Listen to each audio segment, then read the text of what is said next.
गुरु नानक पद पंकज बंदन पंकज बंदन सिमरो अंगद दुख निकंदन गुरु अमरदास हृदय नित त्याऊं हृदय नित श्री गुरु रामदास गुण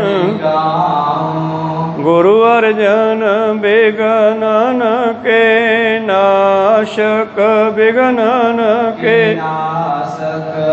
श्री हर गोबिंद समत पर श्री हर राय नमो कर जोरी नमो कर श्री हर कृष्ण मनाऊं गुरु तेग बहादुर परम कृपाला परम कृपाला श्री गुरु गोबिंद सिंह बिसाला तरो तरा पर पुन पुन सीसा पुन पुन बंदो बार बार जग एक ओंकार सतगुरु वाहिगुरु जी की फतेह है वाहिगुरु जी की फतेह है दोहरा सोने अखर मंत्र बतायो एक मन होए पठिए सिखरायो स्वाहा कहो मंत्र पठ जपै अग्न भूति पावो तबै। वाहिगुरु जी का खालसा वाहिगुरु जी की फतेह। आओ गुरु प्यारे गुरु सवारे सतसंगी जनो रोजाना की तरह पातशाह जी की अपार किरपा बख्शिश का सदका पिछले पहरों के दीवान सजाते हुए आप जी गुरु चरणों विखे हाजरियां लवा रहे हो। आओ लड़ीवार इतिहास की कथा विचार नाल जुड़ना करिए जी। आपां कथा सरवण कर रहे सी जो धन धन साहिब श्री गुरु गोबिंद सिंह महाराज जी ने चंडी प्रगट करन दा कौतक कीता। संसार दे दिमाग चों यह अपरोक्ष देवी देवते जो आर्यन लोकां ने बनाए हन उन्हां दे भरम जो दुनिया विच पए होए सी उन्हां नूं दूर करन वास्ते सतगुरां ने चंडी प्रगट करन दा एक कौतक कीता है। केशव दास पंडित नाल सद्या और सारी तैयारी पिछले दिनी आपां सरवण कीता। जो हुण इन्हां दा नैना देवी दा मंदिर है ना वो नैना नाम दे एक पहाड़ीए दा खेत सीगा उहदा टिल्ला सी ते उत्थे उस पंडित केशव दास ने एकांत जान के हवन कुंड बनवाया सी ते उत्थे ही ये सारा हवन आदि कीता सीगा। पंडित ने 2 लाख रुपये की समग्री मंगवाई उन्हां दिनां च ते लाख रुपया आप दी फीस मंगी। पातशाह कहने दे देंगे पर चंडी प्रगट होनी चाहिए है। उसकी हर गल नूं सतगुरु पातशाह प्रवान करते रहे। फिर पंडित किधर भजदा इस करके उसने सारा समान मंगवा के तैयारी आरंभ कर दी। कुंड बना लिया मिस्त्री सद के इट्टां उट्टां दे नाल पक्का कर लिया। फिर गुरु साहब नूं उसने गुरु प्यारिओ उस कुंड दे एक साइड ते दक्षिण वाले पासे बिठाउणा कीता है। कहन लग्या हुण मैं मंत्र पढ़ांगा 16 अखरां दा ते जदों मैं सवाहा कहां तुसीं इहदे विच समग्री दा बुक पाउणा हुती पाउणी है जां घिओ दी कड़छी पाउणी है। तो इस तरह गुरु प्यारिओ ने काम चला लिया। हुण देखदे आ चंडी प्रगट हुंदी है कि नहीं हुंदी। तो इस तरह रोजाना 5 पहर लगातार बहिंदे आ। तड़के दिन चढ़दे दे बह जांदे आ ते रात दा भी 1 पहर छिप जांदा है। इस तरह 12 ते 3 15 घंटे लगभग लगातार बैठना शुरू किया है। पंडित होम कराउंदा जा रहा है मंत्र पढ़ी जाता है और सतगुरु पातशाह जदों वो सवाहा कहते हैं भर के बुक समग्री दा अग च पा दिंदे है ਉਹਦੀਆਂ ਲਾਟਾਂ ਆਕਾਸ਼ਾਂ ਵੱਲ ਜਾਂਦੀਆਂ। ਇਹ ਵਿਚਾਰਾਂ ਅੱਗੇ ਆਰੰਭ ਕਰਦੇ ਹਾਂ। ਉਸ ਤੋਂ ਪਹਿਲਾਂ ਆਪਣੀਆਂ ਅਤੇ ਦਾਸਾਂ ਦੀਆਂ ਗੁਰੂ ਚਰਨਾਂ ਵਿੱਚ ਲਵਾਓ ਹਾਜ਼ਰੀਆਂ। ਗੁਰੂ ਕਾ ਬਖਸ਼ਿਆ ਫਤਿਹ ਦਾ ਨਾਅਰਾ ਕਰੋ ਬੁਲੰਦ ਗੱਜ ਕੇ ਆਖੋ ਜੀ ਵਾਹਿਗੁਰੂ ਜੀ ਕਾ ਖਾਲਸਾ ਵਾਹਿਗੁਰੂ ਜੀ ਕੀ ਫਤਿਹ। ਦੋਹਰਾ अक्षर मंत्र बतायो एक मन होए पठिए सिखरायो। और पंडित ने सतगुरु पातशाह जी ਨੂੰ ਕਿਹਾ ਹੁਣ ਆ 16 ਅੱਖਰਾਂ ਦਾ ਮੰਤਰ ਪੜਾਂਗੇ ਇੱਕ ਮਨ ਹੋ ਕੇ। ਮੈਂ ਪੜੂੰਗਾ ਤੁਸੀਂ ਸੁਣਦੇ ਰਹੋ ਤੇ ਜਦੋਂ ਮੈਂ ਸਵਾਹਾ ਕਹਾਂ ਸਵਾਹਾ ਕਹੋ ਮੰਤਰ ਪਠ ਜਪੈ ਅਗਨ ਹੂਤੀ ਪਾਵੋ ਤਬੈ। ਜਦੋਂ ਮੈਂ ਮੰਤਰ ਪੜ ਕੇ ਸਵਾਹਾ ਕਹਾਂ ਤੇ ਤੁਸੀਂ ਅੱਗ ਦੇ ਵਿੱਚ ਸਮੱਗਰੀ ਦੀ ਆਹੂਤੀ ਪਾ ਦੇਣੀ ਹੈ, ਜਾਂ ਘਿਓ ਦੀ ਕੜਛੀ ਜਾਂ ਸਮੱਗਰੀ ਦਾ ਬੁੱਕ।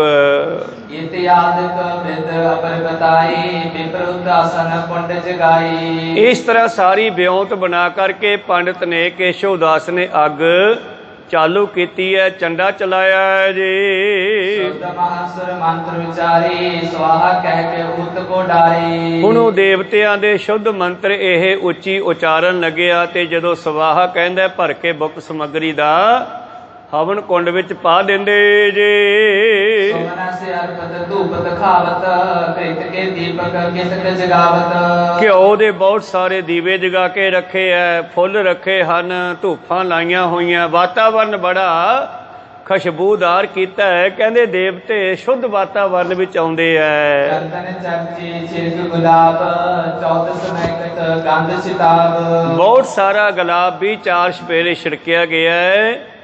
ਇਸ ਤਰ੍ਹਾਂ 4 ਛਪੇਰੇ ਗੰਧੀ ਭਾਵ ਸੁਗੰਧੀ ਦੀਆਂ ਮਹਿਕਾਰਾਂ ਆਉਂਦੀਆਂ ਐ। ਧੂਮ ਹੋਮ ਕੋਠਿਓ ਚੇਰੇ ਧਾਰ ਗਗਨ ਪਹੁੰਚੀ ਸੁਰ ਨੇਰੇ। ਹੋਮ ਦਾ ਧੂਆਂ ਜਿਹੜਾ ਹੈ ਆਕਾਸ਼ਾਂ ਤੱਕ ਜਾਣ ਲੱਗਿਆ ਜੀ। ਮੰਤਰ ਪਾਠ ਕੋ ਭਾਗਤ ਜਿਉਂ ਜਿਉਂ ਉਤ ਪਰੇ ਉਤਾਸਨ ਤਿਉਂ ਤਿਉਂ। ਜਿਵੇਂ ਜਿਵੇਂ ਇਹ ਮੰਤਰ ਪੜ੍ਹੀ ਜਾਂਦਾ ਹੈ ਤਿਵੇਂ ਤਿਵੇਂ ਆਹੂਤੀ ਸਮੱਗਰੀ ਦੇ ਬੁੱਕ ਭਰ ਕਰਕੇ ਅੱਗ ਦੇ ਵਿੱਚ ਪਾਏ ਜਾ ਰਹੇ ਹਨ। ਆਦਿ ਸ਼ਕਤ ਕੋ ਧਾਰਤ ਧਿਆਨਾ ਇਕ ਤੋ ਚਾਤਰ ਭੁਜੀ ਬਲਵਾਨਾ। ਔਰ ਹੁਣ ਗੁਰੂ ਪਿਆਰਿਓ ਪੰਡਿਤ ਉਸ ਆਦਿ ਸ਼ਕਤੀ ਦੇ ਭਾਵ ਜਿਹਨੂੰ ਇਹ ਚੰਡੀ ਦੇਵੀ ਕਹਿੰਦੇ ਆ, ਦੁਰਗਾ ਦੇਵੀ ਕਹਿੰਦੇ ਆ, ਸ਼ੇਰ ਤੇ ਬੈਠੀ ਮਾਈ ਕਹਿੰਦੇ ਆ, ਇਹ ਉਸ ਦਾ ਹੀ ਧਿਆਨ ਧਰਦੇ ਆ ਪੰਡਿਤ ਲੋਕ। ਪਰ ਪਾਤਸ਼ਾਹ ਜੀ ਇਹਨਾਂ ਨਾਲ ਨਹੀਂ ਜੁੜੇ ਹੋਏ। ਪਾਤਸ਼ਾਹ ਨੇ ਤਾਂ ਬਹੁਤ ਵੱਡੇ ਭਰਮ ਜਾਲ ਦੇ ਵਿੱਚੋਂ ਦੁਨੀਆ ਨੂੰ ਕੱਢਣ ਵਾਸਤੇ ਇਹ ਕੌਤਕ ਆਰੰਭ ਕੀਤਾ ਹੈ। ਹੁਣ ਇਹ ਉਸ ਦੇਵੀ ਨੂੰ ਜਿਸ ਨੂੰ ਇਹ ਮੰਨਦੇ ਹਨ ਉਹਨੂੰ ਚਤੁਰਭੁਜੀ ਕਹਿ ਕੇ, ਬਲਵਾਨ ਕਹਿ ਕੇ, ਤਾਕਤਵਰ ਕਹਿ ਕੇ, 4 ਬਾਹਾਂ ਵਾਲੀ ਕਹਿ ਕੇ ਸਿਫਤ ਕਰਦਾ ਹੋਇਆ ਉਹਨੂੰ ਆਵਾਹਨ ਕਰ ਰਿਹਾ। ਆਵਾਹਨ ਦਾ ਮਤਲਬ ਸੱਦਾ ਦੇ ਰਿਹਾ, ਜਲਦੀ ਆਓ, ਨਿਉਂਦਾ ਦੇ ਰਿਹਾ ਕਿ ਮਾਤਾ ਤੁਸੀਂ ਆਓ, ਦੇਖੋ ਅਸੀਂ ਤੁਹਾਡੇ ਲਈ ਵਾਤਾਵਰਨ ਬੜਾ ਸ਼ੁੱਧ ਕਰ ਲਿਆ। ਚੰਦਰ ਸ਼ੇਖਰੀ ਰੁੱਧ ਧਰਨੀ ਉਗਰ ਤੇਜ ਦੁਸ਼ਟਨ ਕੋ ਦਰਨੀ। ਹੇ ਮੱਥੇ ਦੇ ਉੱਤੇ ਚੰਦਰਮਾ ਨੂੰ ਰੱਖਣ ਵਾਲੀ ਔਰ ਸ਼ਾਸਤਰ ਧਾਰਨ ਕਰਨ ਵਾਲੀ, ਉਗਰ ਤੇਜ ਵੱਡੇ ਪ੍ਰਤਾਪ ਵਾਲੀ, ਦੁਸ਼ਟਾਂ ਨੂੰ ਦਲਣ ਵਾਲੀ। ਕਿਰਪਾ ਦਾਨ ਦਾਸਨ ਕੋ ਰੱਖੇਕ ਕ੍ਰੋਧ ਪੂਰਤੇ ਦੁਰਜਨ ਭਖੇਕ। ਔਰ ਦਾਸਾਂ ਦੀ ਕਿਰਪਾ ਕਰਕੇ ਰਕਸ਼ਾ ਕਰਨ ਵਾਲੀ ਤੇ ਦੁਸ਼ਟਾਂ ਦਾ ਖਾਤਮਾ ਕਰਨ ਵਾਲੀ। ਇਸਤੇ ਅਸ ਭੁਜੀ ਕੋ ਧਿਆਨਾ ਜਵਾਲਾ ਮੁਖ ਤੇ ਬਣਤ ਬਹਾਨਾ। ਹੇ 8 ਬਾਹਾਂ ਵਾਲੀ, ਮੁਖ ਚੋਂ ਅੱਗ ਕੱਢਣ ਵਾਲੀ ਔਰ ਵਿਸ਼ਾਲ ਅਗਨੀ ਕੱਢਣ ਵਾਲੀ, 8 ਬਾਹਾਂ ਵਾਲੀ ਦੇਵੀ ਦੁਰਗਾ ਮਾਤਾ। ਲਾਲ ਬਲੋਚਨ ਮੁੰਡਣ ਵਾਲੀ ਛੋਟੇ ਬਾਲ ਕਰਾਲ ਵਿਸਾਲੀ। ਜਿਸ ਦੀਆਂ ਲਾਲ ਅੱਖਾਂ, ਗਲ ਵਿੱਚ ਸਿਰਾਂ ਦੀ ਮਾਲਾ ਪਾਈ ਹੋਈ ਹੈ ਔਰ ਵੱਡੇ ਵੱਡੇ ਕੇਸ ਪਿੱਛੇ ਛੱਡੇ ਹਨ ਭਿਆਨਕ। ਕਾਰਨ ਤੁੰਡਾ ਚੰਡ ਕਪਾਲੀ ਅੰਗ ਦਿਗੰਬਰ ਭੀਖਨ ਕਾਲੀ। ਜਿਸ ਦਾ ਬੜਾ ਭਿਆਨਕ ਮੂੰਹ ਹੈ। ਦਾਰਨ ਤੁੰਡ ਕਹਿੰਦੀ ਹੈ ਮੂੰਹ ਨੂੰ, ਬੜਾ ਭਿਆਨਕ ਮੂੰਹ ਹੈ, ਡਰਾਉਣਾ। ਚੰਡ ਕਪਾਲੀ, ਹੱਥ ਵਿੱਚ ਇਹ ਖੱਪਰ ਰੱਖਦੀ ਹੈ ਖੂਨ ਪੀਣ ਵਾਸਤੇ ਦੁਸ਼ਮਣਾਂ ਦਾ। ਕਾਰਨ ਦੀਰਘ ਪੰਕਤ ਵਾਲੀ ਸਰਬ ਪੁਕਾਰੇ ਹੱਥ ਕਰਾਲੀ। ਬਹੁਤ ਵੱਡੇ ਵੱਡੇ ਹੱਥਾਂ ਪੈਰਾਂ ਵਾਲੀ, ਭੀਖਣ ਕਾਲੀ, ਭਿਆਨਕ ਕਾਲੇ ਰੰਗ ਦੀ ਕਾਲੀ ਮਾਤਾ ਜੀ ਨੂੰ ਇਹ ਕਹਿੰਦੇ ਆ। ਵੱਡੀਆਂ ਵੱਡੀਆਂ ਦੰਦਾਂ ਤੇ ਜਾੜਾਂ ਵਾਲੀ, ਸੱਪ ਦੀ ਤਰ੍ਹਾਂ ਫਕਾਰੇ ਮਾਰਨ ਵਾਲੀ। ਇਹ ਉਹਨੇ ਆਪਦੇ ਮੰਤਰਾਂ 'ਚ ਗਾਇਆ। ਭਾਈ ਸਾਹਿਬ ਨੇ ਉਹਦੀ ਅਰਥ ਕਰਕੇ ਲਿਖ ਦਿੱਤੇ ਇੱਥੇ। ਉਹ ਇਸ ਨੂੰ ਮੰਤਰ ਬਣਾਇਆ ਉਹਨਾਂ ਪੰਡਤਾਂ ਨੇ।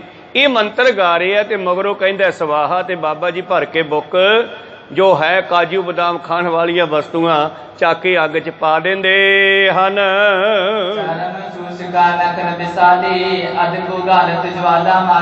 ਸੁੱਕੇ ਦੇ ਚਮੜੇ ਵਾਲੀ ਔਰ ਵੱਡੇ ਵੱਡੇ ਨੌਹਾਂ ਵਾਲੀ, ਮੂੰਹ ਵਿੱਚੋਂ ਅੱਗ ਦੀਆਂ ਲਾਟਾਂ ਕੱਢਣ ਵਾਲੀਏ,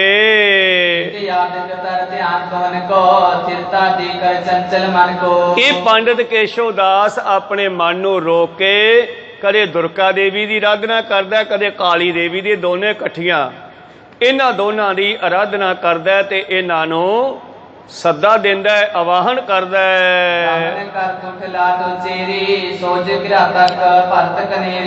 ਔਰ ਹਵਨ ਕਰਦੇ ਹਨ। ਜਦੋਂ ਹਵਨ ਦੇ ਵਿੱਚ ਘਿਓ ਦੇਸੀ ਜਾਂ ਸਮੱਗਰੀ ਪੈਂਦੀ ਹੈ, ਉਹਦੀਆਂ ਲਾਟਾਂ ਉੱਚੀਆਂ ਜਾਣ ਲੱਗੀਆਂ ਜੀ।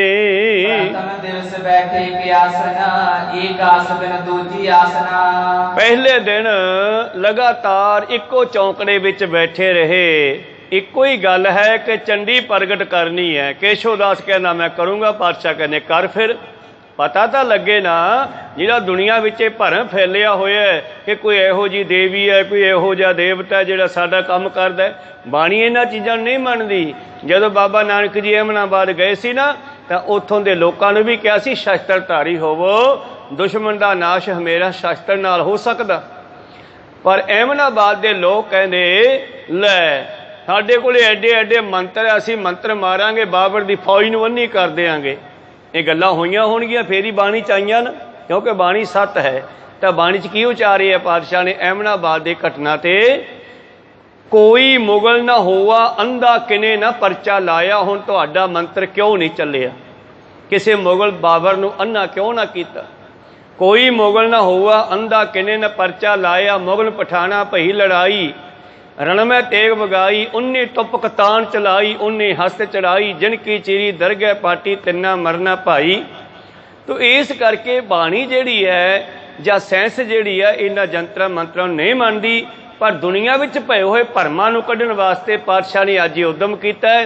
ਕੇਸ਼ਵ ਦਾਸ ਪੰਡਿਤ ਭਾਰਤ ਦੇ ਪੰਡਤਾਂ ਦਾ ਸ਼੍ਰੋਮਣੀ ਉਹ ਲਿਆ, ਔਰ ਉਹਨੂੰ ਕਹਿੰਦੇ ਆਪਾਂ ਚੰਡੀ ਪ੍ਰਗਟ ਕਰਨੀ ਹੈ ਜ਼ੁਲਮ ਦਾ ਨਾਸ਼ ਕਰਨ ਵਾਸਤੇ, ਮੁਗਲਾਂ ਦਾ ਨਾਸ਼ ਕਰਨ ਵਾਸਤੇ। ਕਹਿੰਦਾ ਜੀ ਕਰਨੀ ਚਾਹੀਦੀ ਹੈ। ਕਰੇਗਾ? ਕਹਿੰਦਾ ਜ਼ਰੂਰ। ਕਿੰਨਾ ਖਰਚਾ ਆ ਜੂ? ਕਹਿੰਦਾ ਜੀ ਘੱਟੋ ਘੱਟ 2 ਲੱਖ ਦੀ ਸਮੱਗਰੀ, ਇਹਦਾ ਹਵਨ ਕਰਨਾ ਪੈਣਾ ਤੇ 100 ਲੱਖ 1 ਲੱਖ ਰੁਪਈਆ ਮੇਰੀ ਵੀ ਫੀਸ ਹੈ। ਪਾਤਸ਼ਾਹ ਕਹਿੰਦੇ ਗੱਲ ਨਾ ਕਰ, ਪਰਵਾਹ ਨਾ ਕਰ, ਦੁੱਗਣਾ ਸਮਾਨ ਲਿਆ ਦਿਆਂਗੇ, ਪਰ ਚੰਡੀ ਪ੍ਰਗਟ ਕਰਕੇ ਵਿਖਾ ਦੇ ਇੱਕ ਵਾਰ ਸਾਨੂੰ। ਕੋ ਸਤਨਾਮ। ਤੇ ਹੁਣ ਪੰਡਿਤ ਕੇਸ਼ਵ ਦਾਸ ਕਿੱਧਰ ਜਾਂਦਾ? ਅਖੀਰ ਆਰੰਭ ਤਾਂ ਕਰ ਦਿੱਤੀ ਹੈ। ਸਾਰਾ ਦਿਨ 4 ਪਹਿਰ ਦਿਨ ਦੇ ਤੇ 1 ਪਹਿਰ ਰਾਤ ਦਾ, 5 ਪਹਿਰ ਆਸਨ ਇੱਕੋ ਵਿੱਚ ਪਾਤਸ਼ਾਹ ਬੈਠੇ ਰਹੇ। 5 ਪਹਿਰ ਲਾਗੇ ਵਿਸ਼ਰਾਮ ਕੀਨੋ, ਹੋ ਤਿਨ ਨਿਰੰਤਰ ਹੋਮ ਪ੍ਰਵੀਨੋ। ਲਗਾਤਾਰ ਹੋਮ ਚੱਲਦਾ ਰਿਹਾ। ਉਹ 5 ਪਹਿਰ ਮੰਤਰ ਪੜ੍ਹਦਾ ਰਿਹਾ ਤੇ ਪਾਤਸ਼ਾਹ ਉਹਦੇ ਵਿੱਚ ਸਮੱਗਰੀ ਦੇ ਬੁੱਕ ਪਾਉਂਦੇ ਰਹੇ।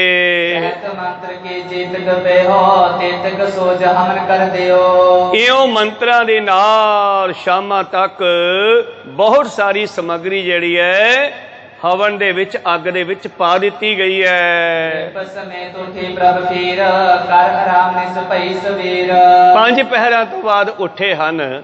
ਪਾਤਸ਼ਾਹ ਵੀ ਉੱਠੇ, ਕੇਸ਼ਵ ਦਾਸ ਨੇ ਵੀ ਸਮਾਪਤੀ ਕਰਤੀ, ਕੁਝ ਆਰਾਮ ਕੀਤਾ ਹੈ ਜੀ।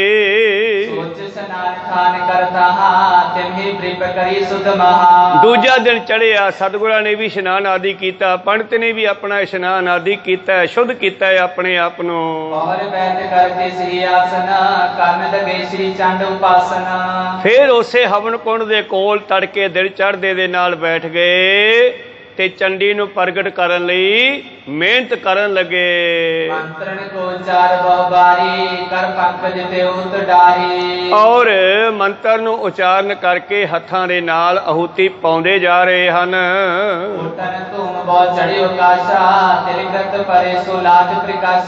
ਜਦੋਂ ਅੱਗ ਦੇ ਵਿੱਚ ਤਿਲ, ਘਿਓ, ਹੋਰ ਸਮੱਗਰੀ ਜਿਸ ਨੂੰ ਅੱਗ ਲੱਗਦੀ ਹੈ ਬੜੀ ਤੇਜ਼ੀ ਦੇ ਨਾਲ, ਖੋਪਾ ਆਦਿ, ਇਹ ਸਾਰਾ ਮਿਕਸ ਕਰਕੇ ਟੋਕਰੇ ਭਰ ਕੇ ਕੋਲ ਰੱਖਿਆ ਹੋਇਆ। ਔਰ ਜਦੋਂ ਅੱਗ ਵਿੱਚ ਪਾਇਆ ਜਾਂਦਾ ਹੈ ਲਾਟਾਂ ਉੱਚੀਆਂ ਜਾਂਦੀਆਂ ਹਨ। ਕੇਸ਼ਵ ਦਾਸ ਬੈਠੇ ਮੁਖ ਜਿਉ ਜਿਉ ਪਾਏ ਮੂਰਤੀ ਸ਼੍ਰੀ ਪ੍ਰਭ ਤਿਉ ਤਿਉ। ਜਿਵੇਂ ਕੇਸ਼ਵ ਦਾਸ ਪੰਡਤ ਮੰਤਰ ਪੜ੍ਹੀ ਜਾਂਦਾ ਹੈ ਤੇ ਪਾਤਸ਼ਾਹ ਉਹਦੇ ਵਿੱਚ ਸਮੱਗਰੀ ਦੀ ਆਹੂਤੀ ਪਾ ਰਹੇ ਹਨ। ਆਸਨ ਸਾਧ ਏਕ ਰਸ ਬੈਸੇ ਚੰਡ ਪਰਾਇਨ ਕਰ ਮਨ ਤੈਸੇ। ਇੱਕੋ ਆਸਣ ਤੇ ਬੈਠੇ ਹਨ ਅੱਜ ਫੇਰ ਕਿ ਚੰਡੀ ਪ੍ਰਗਟ ਕਰਨੀ ਹੈ ਤੇ ਜਾਂ ਫਿਰ ਬ੍ਰਾਹਮਣਾਂ ਦਾ ਭਰਮ ਖਤਮ ਕਰ ਦੇਣਾ। ਕਹੋ ਸਤਨਾਮ। ਇੱਕ ਪਾਸਾ ਹੋ ਜਾਣਾ ਅੱਜ। ਜੇ ਤਾਂ ਸੱਚੀ ਗੱਲ ਹੋਈ ਤਾਂ ਚੰਡੀ ਆ ਜਾਊਗੀ, ਜੇ ਨਾ ਆਈ ਤਾਂ ਫਿਰ ਇਹਨਾਂ ਦੇ ਪਾਏ ਹੋਏ ਭਰਮ ਕੱਢ ਕੇ ਮੈਂ ਸਿੱਖ ਨੂੰ ਅਸਲੀ ਚੰਡੀ ਸ਼ਾਸਤਰ ਦੇ ਨਾਲ ਜੋੜਾਂਗਾ, ਕਿਉਂਕਿ ਸਤਿਗੁਰ ਚਾਹੁੰਦੇ ਆ ਕਿ ਕੋਈ ਵੀ ਮੇਰਾ ਸਿੱਖ ਨਿਹੱਥਾ ਨਹੀਂ ਹੋਣਾ ਚਾਹੀਦਾ, ਸ਼ਾਸਤਰ ਤੋਂ ਬਗੈਰ ਨਹੀਂ ਹੋਣਾ ਚਾਹੀਦਾ। ਕਿਉਂਕਿ ਬਿਨ ਸ਼ਾਸਤਰ ਬਿਨ ਕੇਸੰ ਨਰੰਗ ਭੇਡ ਜਾਨੋ। ਬਿਨਾਂ ਕੇਸਾਂ ਤੋਂ ਬਿਨਾਂ ਸ਼ਾਸਤਰਾਂ ਤੋਂ ਬੰਦਾ ਭੇਡ ਦੀ ਨਿਆਈ ਹੈ। ਗਹੋ ਕਾਨ ਤਾਹੇ ਕਿਤੇ ਲੈਣ ਸਿਧਾਨੋ। ਸ਼ਾਸਤਰ ਵਾਲਾ ਕੰਨੋਂ ਫੜ ਕੇ ਉਹਨੂੰ ਕਿਤੇ ਵੀ ਲਿਜਾ ਸਕਦਾ ਹੈ। ਤਾਂ ਤੇ ਪਾਤਸ਼ਾਹ ਦਾ ਹੁਣ ਮਕਸਦ ਹੈ ਜੋ ਬਾਬੇ ਨਾਨਕ ਦੀ ਸਿੱਖੀ ਦਾ ਬੀਜਿਆ ਹੋਇਆ ਬੀਜ ਸਿਮਰਨ ਭਜਨ ਬੰਦਗੀ ਕਰਦਾ ਹੋਇਆ ਪੰਜਵੇਂ ਜਾਮੇ ਤੱਕ ਪਹੁੰਚਿਆ। ਪੰਜਵੇਂ ਜਾਮੇ ਦੁਸ਼ਟਾਂ ਨੇ ਸ਼ਹੀਦ ਕਰ ਦਿੱਤਾ ਪੰਜਵੇਂ ਪਾਤਸ਼ਾਹ ਜੀ ਨੂੰ। ਫਿਰ ਛੇਵੇਂ ਪਾਤਸ਼ਾਹ ਜੀ ਨੇ ਸ਼ਸਤਰ ਚੱਕਿਆ, 4 ਜੰਗਾਂ ਹੋਈਆਂ, ਦੁਸ਼ਟਾਂ ਦਾ ਖਾਤਮਾ ਕੀਤਾ। ਫਿਰ ਅੱਗੇ 9ਵੇਂ ਪਾਤਸ਼ਾਹ ਜੀ ਦੀ ਸ਼ਹੀਦੀ ਹੋ ਗਈ ਗੁਰੂ ਪਿਆਰਿਓ।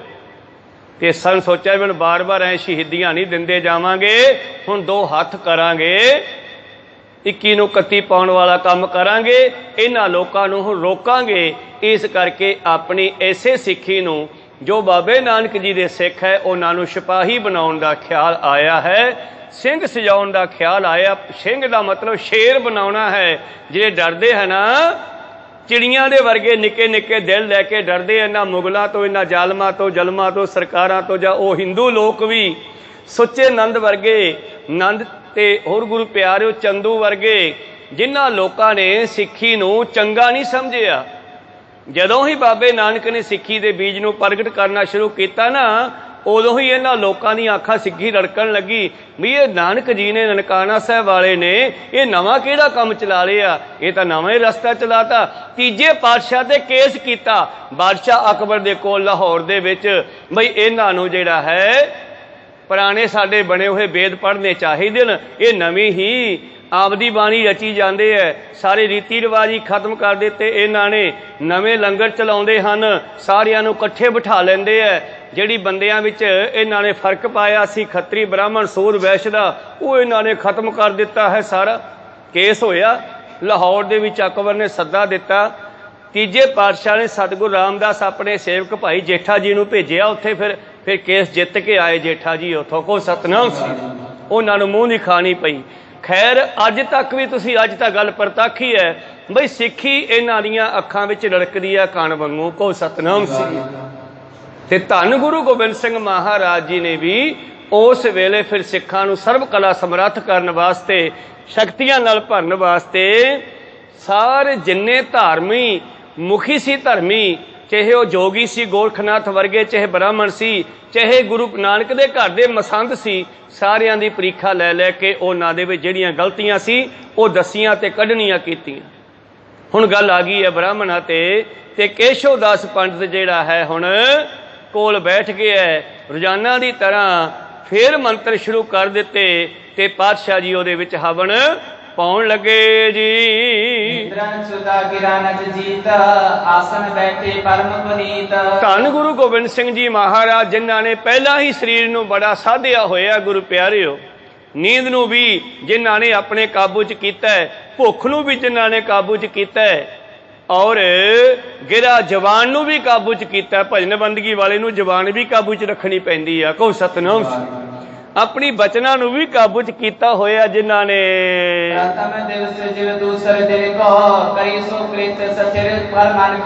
ਜਿਵੇਂ ਪਹਿਲੇ ਦਿਨ 5 ਪਹਿਰ ਬੈਠੇ ਰਹੇ, ਦੂਜੇ ਦਿਨ ਫੇਰ ਤੜਕੇ ਤੋਂ ਚੱਲ ਕੇ ਰਾਤ ਦੇ 1 ਪਹਿਰ ਤੱਕ 5 ਪਹਿਰ ਇਹ ਹਵਨ ਚੱਲਦਾ ਰਿਹਾ। ਪੰਜ ਜਾਮਲੇ ਹੋਮ ਆਰੰਭਾ 10 ਬਲੋਕਤ ਪਏ ਅਚੰਭਾ। ਔਰ ਗੁਰੂ ਕੇ ਸਿੱਖ ਬੜੇ ਹੈਰਾਨ ਹੈ, ਉਹਨਾਂ ਨੂੰ ਪਤਾ ਹੈ ਵੀ ਗੁਰੂ ਸਾਹਿਬ ਇਹਨਾਂ ਕਰਮਕਾਂਡਾਂ ਨੂੰ ਮੰਨਦੇ ਤਾਂ ਹੈ ਨਹੀਂ, ਪਤਾ ਨਹੀਂ ਕਿਉਂ ਕਰਕੇ ਬਹਿ ਗਏ। ਸਿੱਖ ਹੈਰਾਨ ਹੈ। ਸੁਖੀ ਆਰ ਪਰ ਸਕਲ ਬਿਤਾਏ ਕਠਨ ਕਿਰਿਆ ਇੱਕ ਬਾਰ ਉਠਾਏ। ਆ ਕੀ ਕਰ ਰਹੇ ਨੇ ਮਹਾਰਾਜ? ਚੰਗਾ ਭਲਾ ਆਨੰਦ ਨਾਲ ਸਾਨੂੰ ਤਾਰ ਰਹੇ ਆ, ਦੁਨੀਆ ਨੂੰ ਤਾਰ ਰਹੇ ਐ, ਸੱਚ ਨਾਲ ਜੋੜ ਰਹੇ ਨੇ। ਆ ਇੰਨਾ ਔਖਾ ਕੰਮ ਕਿਉਂ ਆਰੰਭ ਕਰ ਲਿਆ? 5-5 ਪਹਿਰ 15-15 ਘੰਟੇ ਲਗਾਤਾਰ ਬੈਠਣਾ ਕੋਈ ਸੌਖਾ ਜਿਹਾ ਕੰਮ ਨਹੀਂ ਹੈਗਾ। ਇੱਕੋ ਆਸਣ ਤੇ 15-15 ਘੰਟੇ ਬੈਠਣਾ, ਇੰਨੀ ਕਠਨ ਕਿਰਿਆ ਕਿਉਂ ਸ਼ੁਰੂ ਕਰ ਲਈ ਇੱਕਦਮ? ਸੇਜ ਕਰ ਭੋਜਨ ਵਰਜਿਓ ਪੰਜ ਪੈਰ ਲਗ ਬੈਠਨ ਸਿਰਜਿਓ। ਜਿਹੜੇ ਗੁਰੂ ਪਿਆਰਿਓ ਬੈਡਾਂ ਤੇ ਪੈਣ ਵਾਲੇ ਆਰਾਮ ਨਾਲ ਹੈ, ਹੁਣ ਉਹ ਥੱਲੇ ਪੈਂਦੇ ਹਨ। ਸਿੱਖਾਂ ਨੂੰ ਕਹਿੰਦੇ ਕੋਈ ਪਲੰਘਾ ਨਹੀਂ ਲਾਉਣਾ, ਥੱਲੇ ਸੌਵਾਂਗੇ। ਥੱਲੇ ਹੀ ਆਰਾਮ ਕਰਨ ਲੱਗੇ। ਭੋਜਨ ਕਹਿੰਦੇ ਖਾਣਾ ਹੀ ਨਹੀਂਗਾ।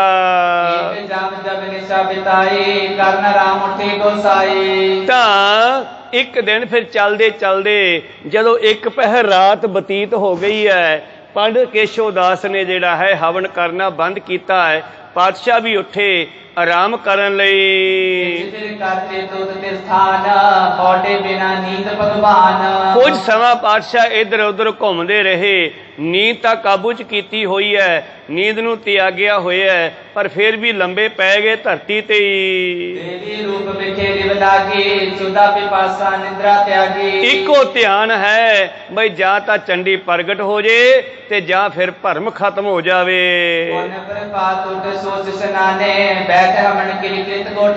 ਅਗਲੇ ਦਿਨ ਫੇਰ ਉੱਠੇ, ਉਸੇ ਤਰ੍ਹਾਂ ਇਸ਼ਨਾਨ ਕੀਤਾ ਹੈ ਤੇ ਪੰਡਿਤ ਕੇਸ਼ੋ ਦਾਸ ਵੀ ਤਿਆਰ ਹੋ ਕੇ ਆ ਗਏ ਹੈ। ਇਹ ਆਰੰਭ ਕਰ ਦਿੱਤਾ ਹੈ ਜੀ। ਇਸੇ ਪ੍ਰਕਾਰ ਕਿਤ ਦਿਨ ਕਰਨੀ ਕਰੀ ਬਿਕਮ ਤਪ ਤੇ ਜਿਮ ਬਰਨੀ। ਇਸ ਤਰ੍ਹਾਂ ਗੁਰੂ ਪਿਆਰਿਓ ਕਈ ਦਿਨ 5-5 ਪਹਿਰ ਬੈਠਦੇ ਰਹੇ। ਇਹ ਭਿਆਨਕ ਤਪ ਚੱਲਦਾ ਰਿਹਾ। ਪਾਤਸ਼ਾਹ ਜੀ ਨੇ ਨਹੀਂ ਕਿਹਾ ਕਿ 15 ਘੰਟੇ ਵਾਲੀ ਆ ਘਟਾ ਲਓ। ਅੱਗੇ ਦੇਖਦੇ ਆ ਕੀ ਬਣਿਆ।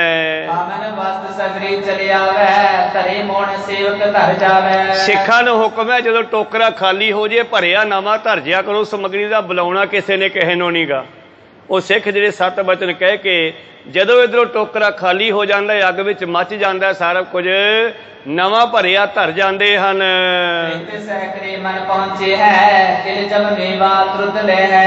ਸੈਂਕੜੇ ਮਨ ਦਾ ਮਤਲਬ ਮਨਾਮੂਹੀ। ਮਨਾਮੂਹੀ ਦਾ ਮਤਲਬ ਪਤਾ ਨਹੀਂ ਕਿੰਨਾ ਘਿਓ ਲੱਗਿਆ ਉੱਥੇ, ਕਿੰਨਾ ਸਮੱਗਰੀ ਉਹਦੇ ਵਿੱਚ ਸਾੜ ਦਿੱਤੀ ਗਈ ਆ। ਕੋ ਸਤਨਾਮ। ਸੈਂਕੜੇ ਮਨ ਉੱਥੇ ਘਿਓ ਸਿੱਖ ਰੱਖ ਜਾਂਦੇ ਹਨ ਭਰ ਭਰ ਕੇ ਭਾਂਡੇ। ਔਰ ਤਿਲ, ਜਿਉਂ, ਮੇਵਾ, ਚੌਲ ਆਦਿ ਇਹ ਸਾਰਾ ਮਿਕਸ ਕਰਕੇ ਤੇ ਬਹੁਤ ਸਰਕਰਾ ਆਨ ਕਰ ਧਰਿਆ। ਸਰਕਰਾ ਕਹਿੰਦੇ ਅਖੰਡ ਨੂੰ, ਜਾਂ ਸ਼ੱਕਰ ਜਾਂ ਮਿੱਠਾ ਉਹਦੇ ਵਿੱਚ ਮਿਲਾਓ। ਇਹ ਵੀ ਅੱਗ ਲੱਗਣ ਦੇ ਵਿੱਚ ਸਹਾਇਤਾ ਕਰਦਾ ਹੈ। ਤਾਂ ਇਹ ਸਾਰਾ ਮਿਕਸ ਕੀਤਾ ਹੋਇਆ ਸਮਾਨ ਬਹੁਤ ਸਰਕਾਰਾ ਅੰਤਰ ਕਰੈ ਬਿਰਕ ਹੁਕਮ ਤੇ ਮਿਲਣ ਕਰੈ। ਔਰ ਆਪਣਾ ਕੇਸ਼ੋ ਦਾਸ ਦਾ ਹੁਕਮ ਹੈ ਸਾਰਾ ਸਮਾਨ ਮਿਕਸ ਕਰੋ ਤੇ ਮਿਕਸ ਕਰਕੇ ਸਾਡੇ ਕੋਲ ਟੋਕਰੇ ਭਰ ਭਰ ਕੇ ਰੱਖਦੇ ਜਾਓ। ਵਾਸਨ ਭਰੇ ਉਠਾਵੇ ਦੋ ਜਾਇ ਟਿਕਾਵੇ ਗੁਰ ਟਿਕਸੋ। ਸਿੱਖ ਜਿਹੜੇ ਹਨ ਉਹ ਇਹਨਾਂ ਚੀਜ਼ਾਂ ਨੂੰ ਮਿਕਸ ਕਰਕੇ ਸਾਰੇ, ਜਿਹਨੂੰ ਆਪਾਂ ਮਿਕਸ ਕਰਕੇ ਕਹਿ ਦਿਓ ਸਮੱਗਰੀ, ਇਹ ਸਾਰੀਆਂ 5-7-10-20 ਚੀਜ਼ਾਂ ਅਲੱਗ-ਅਲੱਗ ਜੋ ਕਿ ਮਨਾ ਮੂਹੀ ਵਜਨ ਦੇ ਵਿੱਚ ਆਈਆਂ, ਗੱਡੇ ਭਰ ਕੇ ਪਿੰਡਾਂ ਵਿੱਚੋਂ ਇਕੱਠੀਆਂ ਕਰਕੇ ਲਿਆਂਦੀਆਂ। ਇਹਨਾਂ ਨੂੰ ਮਿਕਸ ਕਰਕੇ ਪੰਡਤ ਦੇ ਕਹੇ ਮੁਤਾਬਕ, ਸਤਿਗੁਰ ਦਾ ਹੁਕਮ ਹੈ ਕਿ ਜਿਵੇਂ ਪੰਡਤ ਕਹੇ ਉਵੇਂ ਮੰਨੀ ਚੱਲੋ। ਬਾਅਦ 'ਚ ਦੇਖਾਂਗੇ ਵੀ ਪੰਡਤ ਪੂਰਾ ਉਤਰਦਾ ਕਿ ਨਹੀਂ ਉਤਰਦਾ, ਇੱਕ ਵਾਰੀ ਇਹਦੀ ਮੰਨ ਲੈਂਦੇ ਹਾਂ। ਤੇ ਉਹਦੀ ਮੰਨ ਕਰਕੇ ਉਵੇਂ ਸਿੱਖ ਕਰਦੇ ਰਹੇ। ਆਹੂਤੀ ਪਾਉਂਦੀਆਂ ਪਾਉਂਦੀਆਂ ਬਰਤਨ ਖਾਲੀ ਹੋ ਜਾਂਦੇ ਹਨ, ਫਿਰ ਨਵੇਂ ਆ ਜਾਂਦੇ ਹਨ ਭਰੇ ਹੋਏ। ਔਰ ਸਤਿਗੁਰ ਪਾਤਸ਼ਾਹ ਜੀ ਸਿੱਖਾਂ ਨੂੰ ਹੁਕਮ ਲਾਇਆ ਹੈ ਕਿ ਜਿੰਨਾ ਚਿਰ ਚੰਡੀ ਪ੍ਰਗਟ ਨਹੀਂ ਹੁੰਦੀ ਨਾ, ਇਹ ਸਮੱਗਰੀ ਮੁੱਕਣ ਨਹੀਂ ਦੇਣੀ ਆਪਾਂ। ਪੰਡਿਤ ਕੇਸ਼ੋ ਦਾਸ ਮੰਤਰ ਪੜ੍ਹੀ ਜਾਂਦਾ ਤੇ ਜਦੋਂ ਕਹਿੰਦਾ ਸਵਾਹਾ, ਤੇ ਗੁਰੂ ਪਿਆਰਿਓ ਸਤਿਗੁਰ ਭਰ ਕੇ ਬੁੱਕ ਵਿੱਚ ਸਮੱਗਰੀ ਦਾ ਮਾਰਦੇ ਐ। ਰੀਤ ਕਰਤੇ ਪ੍ਰਭ ਰਹੈ ਵਿਦਿਤ ਜਗਤ ਮੈਂ ਜਿਤ ਕਿਤ ਲਹੇ। ਔਰ ਇਹ ਗੱਲ ਥੋੜੇ ਦਿਨਾਂ ਵਿੱਚ ਹੀ ਪਹਾੜੀ ਇਲਾਕੇ ਦੇ ਵਿੱਚੋਂ ਨਿਕਲਦੀ ਦੁਨੀਆ 'ਚ ਫੈਲ ਗਈ ਐ। ਜਿਤਕ ਬ੍ਰਿਪਤੇ ਬੈਠਿਓ ਜਾਏ ਤਿਤਕ ਕਰਾਏ ਬਹੁਰ ਉੱਠ ਜਾਏ। ਔਰ ਹੁਣ ਪੰਡਿਤ ਕੇਸ਼ਵ ਦਾਸ ਜਿੰਨਾ ਚਿਰ ਹੋਮ ਕਰਵਾਉਂਦਾ ਚੱਲਦਾ ਰਹਿੰਦਾ ਹੈ ਤੇ ਜਦੋਂ ਉਹ ਛੱਡ ਦਿੰਦਾ ਹੈ ਤੇ ਫਿਰ ਉੱਠ ਖੜਦਾ ਹੈ। ਕੇ ਆਸਨ ਪ੍ਰਾਤੀ ਵੈਸੇ ਜਾਮ ਰਾਤ ਲੋ ਇਸਤਰ ਤੈਸੇ। ਤਾਂ ਗੁਰੂ ਪਿਆਰਿਓ ਇਸ ਤਰ੍ਹਾਂ ਸਤਿਗੁਰੂ ਪਾਤਸ਼ਾਹ ਜੀ ਕਹਿੰਦੇ ਇਸੇ ਰੀਤ ਦੇ ਨਾਲ ਸਤਿਗੁਰੂ ਇੱਕ ਆਸਣ ਤੇ ਬੈਠੇ ਰਹਿੰਦੇ ਆ ਤੜਕੇ ਤੋਂ ਲੈ ਕੇ ਰਾਤ ਗਈ ਤੱਕ। ਪੰਡਤ ਦੇ ਮਨ ਵਿੱਚ ਹਜੇ ਭਰਮ ਹੈ ਕਿ ਚੰਡੀ ਪ੍ਰਗਟ ਨਹੀਂ ਹੋ ਸਕਦੀ, ਕਿਉਂਕਿ ਚੰਡੀ ਕੋਈ ਉਸ ਤਰ੍ਹਾਂ ਦੀ ਹੈ ਹੀ ਨਹੀਂ ਜਿਹੜੀ 8 ਬਾਹਾਂ ਵਾਲੀ ਸ਼ੇਰ ਤੇ ਚੜ੍ਹ ਕੇ ਆ ਜਾਵੇ। ਤੁਹਾਡੇ ਸਰੀਰ ਦੇ ਵਿੱਚ 8 ਗੁਣ ਹਨ, 5 ਤੱਤ 3 ਗੁਣ। ਇਹਨਾਂ 8 ਚੀਜ਼ਾਂ ਦੇ ਨਾਲ ਸਰੀਰ ਬਣਿਆ, ਇਹਦੇ ਵਿੱਚ ਹੀ ਉਹ ਸ਼ਕਤੀਆਂ ਸਾਰੀਆਂ ਇਹ ਗੁਰੂ ਸਾਹਿਬ ਨੇ ਸਾਨੂੰ ਦੱਸਿਆ ਹੈ। ਪਰ ਜਿਹੜੀ ਇਹਨਾਂ ਨੇ ਉਹ ਸ਼ੇਰ ਤੇ ਬਿਠਾ ਕੇ ਇੱਕ ਇਸਤਰੀ ਵਿਖਾਈ ਹੈ ਨਾ, ਇੱਕ ਹੱਥ 'ਚ ਫੁੱਲ ਫੜਿਆ, ਇੱਕ ਹੱਥ 'ਚ ਗਦਾ ਫੜੀ ਹੈ, ਇੱਕ ਤਲਵਾਰ ਫੜੀ ਹੈ, ਇਹ ਸਾਰੀਆਂ ਚੀਜ਼ਾਂ ਇਹਨਾਂ ਦੀਆਂ ਗੁਰੂ ਪਿਆਰਿਓ ਬਣਾਈਆਂ ਹੋਈਆਂ। ਜਿਵੇਂ ਇਹਨਾਂ ਦੇ ਵੇਦ ਪੁਰਾਣ ਲਿਖੇ ਸੀ ਉਵੇਂ ਇਹਨਾਂ ਨੇ ਸ਼ਕਲਾਂ ਬਣਾ ਲਈਆਂ। ਤਾਂ ਉਸੇ ਤਰ੍ਹਾਂ ਇਹਨਾਂ ਸ਼ਕਲਾਂ ਦੀ ਮੂਰਤੀਆਂ ਦੀ ਪੂਜਾ ਕਰਨੀ ਸ਼ੁਰੂ ਕਰ ਦਿੱਤੀ। ਅਸਲ ਦੇ ਵਿੱਚ ਹੈ ਹੀ ਨਹੀਂਗਾ। ਤਾਂ ਗੁਰੂ ਪਿਆਰਿਓ ਹੁਣ ਇਸ ਪੰਡਤ ਦੇ ਮਨ ਵਿੱਚ ਇਹ ਵੀ ਹੈ ਕਿ ਦੇਵੀ ਪਤਾ ਨਹੀਂ ਪ੍ਰਗਟ ਹੋਵੇ ਕਿ ਨਾ ਹੋਵੇ। ਇਹਦੇ ਮਨ ਵਿੱਚ ਕੋਈ ਉਤਸ਼ਾਹ ਨਹੀਂ ਹੈ ਦੇਵੀ ਨੂੰ ਪ੍ਰਗਟ ਕਰਨ ਦਾ। ਇੱਕ ਦਕਸ਼ਨਾ ਲੱਖ ਰੁਪਈਆ ਨੇ ਕਹੀ ਹੈ ਜਿਹੜੀ ਗੁਰੂ ਸਾਹਿਬ ਨੇ ਮੰਨ ਲਈ ਹੈ, ਇਸ ਕਰਕੇ ਕਰਵਾ ਰਿਹਾ ਦੋਹਰਾ। ਏਕ ਆਰਾਧਨ ਚੰਡਿਕਾ ਪੈ ਪਿਆਰਨ ਧੀਰ ਵਿਦਤੇ ਦੇਵੇ ਹਿਤ ਪਰ ਪੰਥ ਕਰਨ ਕੋ ਵੀਰ। ਧੰਨ ਗੁਰੂ ਗੋਬਿੰਦ ਸਿੰਘ ਜੀ ਨੇ ਇੱਕ ਅਨੋਖਾ ਕੌਤਕ ਕਰਕੇ ਇਹਦੇ ਵਿੱਚੋਂ ਇੱਕ ਪੰਥ ਸਾਜਣਾ ਤਾਂ ਕਿ ਲੋਕਾਂ ਨੂੰ ਇਹ ਪੂਰੀ ਤਸੱਲੀ ਕਰਾ ਦਈਏ ਪਹਿਲਾਂ ਵੀ ਕੋਈ ਦੇਵੀ ਨਹੀਂ, ਕੋ ਕਿसी को राज न दे है, जो ले है निज बल पर ले है। अपनी ताकत ਦੇ ਨਾਲ ਹੀ ਕੁਝ ਕੀਤਾ ਜਾ ਸਕਦਾ, ਲਿਆ ਜਾ ਸਕਦਾ। ਕੋਈ ਕਿਸੇ ਨੂੰ ਰਾਜ ਨਹੀਂ ਦਿਵਾਉਂਦਾ ਨਾ ਦਿੰਦਾ ਹੈ। ਇਸ ਕਰਕੇ ਸਤਿਗੁਰਾਂ ਨੇ ਗੁਰੂ ਪਿਆਰਿਓ ਇਹ ਸਮਝਾਉਣ ਵਾਸਤੇ ਹੀ ਇਹ ਕੌਤਕ ਆਰੰਭ ਕੀਤਾ ਹੈ ਤਾਂ ਕਿ ਮੈਂ ਦੁਨੀਆ ਵਿੱਚ ਉਹ ਪੰਥ ਜਿਸ ਨੂੰ ਸਾਜਣ ਲਈ ਪਰਮੇਸ਼ਰ ਨੇ ਭੇਜਿਆ ਹੈ ਪ੍ਰਗਟ ਕਰ ਸਕਾਂ ਦੋਹਰਾ। ਕਰਕੇ ਹਮਣ ਪ੍ਰਕਾਰ। ਇਸ ਤਰ੍ਹਾਂ ਕਈ ਦਿਨ ਤਾਂ 5 ਪਹਿਰ ਬਹਿੰਦਾ ਰਿਹਾ, 5 ਪਹਿਰ ਪੰਡਿਤ ਬਹਿੰਦਾ ਰਿਹਾ, ਗੁਰੂ ਸਾਹਿਬ ਬਹਿੰਦੇ ਰਹੇ। ਪਰ ਹੁਣ ਪੰਡਿਤ ਬੈਠੋਂ ਥੱਕ ਗਿਆ। ਸਵਾ ਪਹਿਰ ਕੋ ਨੇਮ ਕੋਨਾ ਕੀਨਸ ਬ੍ਰਿਪੋ ਚਾਰ। ਹੁਣ ਕਹਿੰਦਾ ਜੀ ਆਪਾਂ ਸਵਾ ਪਹਿਰ ਹੀ ਬਹਿ ਜਾ ਕਰਾਂਗੇ, ਇੰਨਾ ਹੀ ਬਹੁਤ ਹੈ। ਥੱਕ ਗਿਆ ਬਾਬਾ ਜੀ, ਨਹੀਂ ਥੱਕੇ। ਬਾਬਾ ਜੀ ਬੈਠਦੇ ਰਹੇ, ਚੱਲ ਵੀ ਚੱਲ ਸੋ ਚੱਲ। ਪਰ ਹੁਣ ਪੰਡਿਤ ਥੱਕ ਗਿਆ, ਕਹਿੰਦਾ ਜੀ ਸਵਾ ਪਹਿਰ ਬਹੁਤ ਹੈ। ਸ੍ਰੀ ਪ੍ਰਭ ਕੀਰਤ ਕਨੇ ਜਾਨੋ ਲਾਖੋ ਅਰੇ ਊਤੀ ਮਾਨੋ। ਔਰ ਮਹਾਰਾਜ ਆਪਾਂ ਨੂੰ ਹੁਣ ਸਵਾ ਪਹਿਰ ਹੀ ਬਹੁਤ ਹੈ, ਲੱਖਾਂ ਅਹੂਤੀਆਂ ਪੈ ਗਈਆਂ ਹਨ।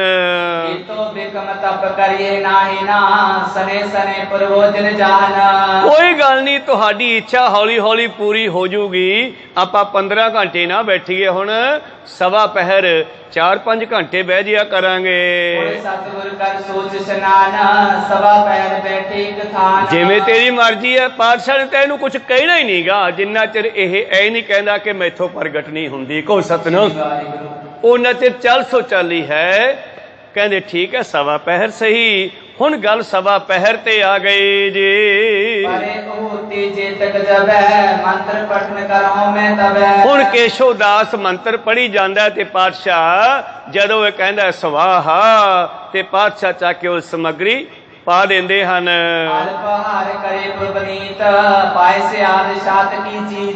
ਹੁਣ ਸਤਿਗੁਰੂ ਪਾਤਸ਼ਾਹ ਜੀ ਥੋੜਾ ਭੋਜਨ ਵੀ ਛਕਣ ਲੱਗੇ। ਇਹ ਕਹਿੰਦਾ ਜੀ ਆਪਾਂ ਵੈਸ਼ਨੂੰ ਰਹਿਣਾ, ਇਸ ਕਰਕੇ ਸਤਿਗੁਰ ਖੀਰ ਆਦਿ ਛਕਣ ਲੱਗੇ।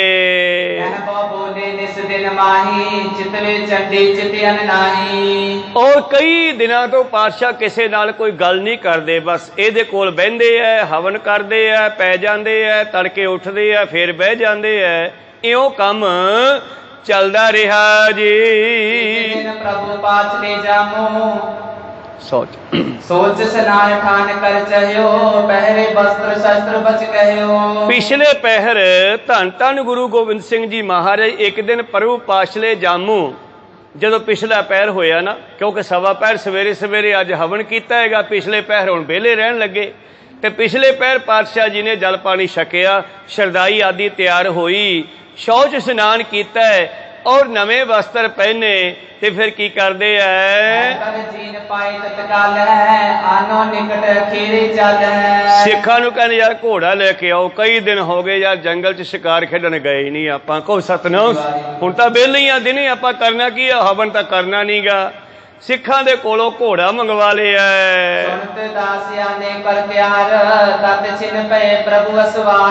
ਔਰ ਸਿੱਖਾਂ ਨੇ ਨੀਲਾ ਘੋੜਾ ਤਿਆਰ ਕਰਕੇ ਕਾਠੀ ਪਾ ਕੇ ਲੈ ਆਂਦਾ, ਤੇ ਪਾਤਸ਼ਾਹ ਹੋ ਗਏ ਸਵਾਰ ਘੋੜੇ ਤੇ।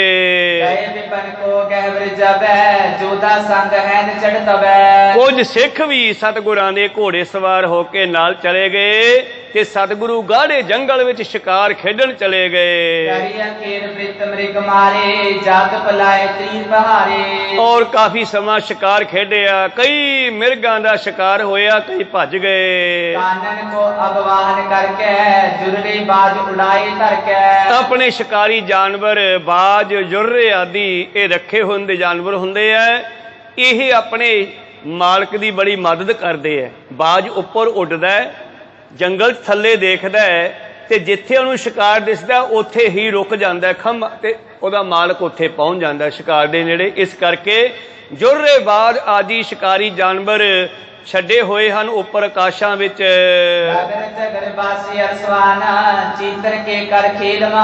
ਔਰ ਇਹ ਜੰਗਲੀ ਜਾਨਵਰਾਂ ਦੀਆਂ ਖੇਡਾਂ, ਸ਼ਿਕਾਰੀ ਕੁੱਤੇ ਛੱਡੇ ਹੋਏ ਹਨ, ਉਹਨਾਂ ਜਾਨਵਰਾਂ ਮਗਰ ਭੱਜਦੇ ਹਨ। ਪਾਤਸ਼ਾਹ ਜੀ ਕਾਫੀ ਸਮਾਂ ਸ਼ਿਕਾਰ ਖੇਡਦੇ ਰਹੇ।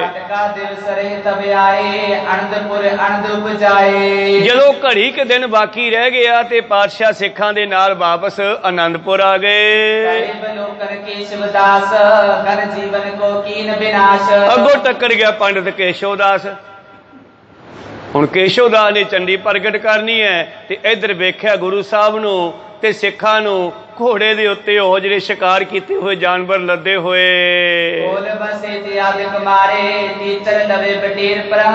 ਜਿਹੜੇ ਮਿਰਗ ਆਦਿ ਸ਼ਿਕਾਰ ਕੀਤੇ ਸਨ ਸਿੱਖਾਂ ਨੇ ਉਹ ਚੱਕ ਲਿਆਂਦੇ, ਕਿਉਂਕਿ ਬਣਦਾ ਸੀ ਸ਼ੱਕ ਛਕਾ ਲੈਂਦੇ ਸੀਗੇ। ਜਦੋਂ ਚੱਕ ਲਿਆਂਦੇ ਤੇ ਗਾਂ ਕੇਸ਼ਵ ਦਾ ਟੱਕਰ ਗਿਆ, ਉਹ ਦੇਖ ਕਰਕੇ ਕੀ ਕਹਿੰਦਾ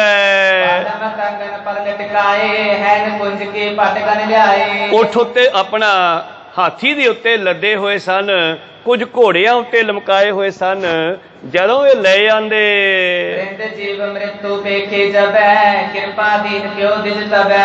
ਤੋ ਜਿਹੜਾ ਪੰਡਿਤ ਕੇਸ਼ਵ ਦਾਸ ਸੀ ਨਾ, ਉਹ ਹੈਰਾਨ ਹੋ ਗਿਆ ਜਦੋਂ ਇੰਨੀ ਜੀਵ ਹੱਤਿਆ ਵੇਖੀ ਵੀ ਹੈ ਯਾਰ, ਚੰਡੀ ਕਿੱਥੋਂ ਪ੍ਰਗਟ ਕਰ ਦਾਂਗੇ, ਤਾਂ ਜੀਵ ਹੀ ਬੜੇ ਮਾਰਤੇ ਇਹਨਾਂ ਨੇ।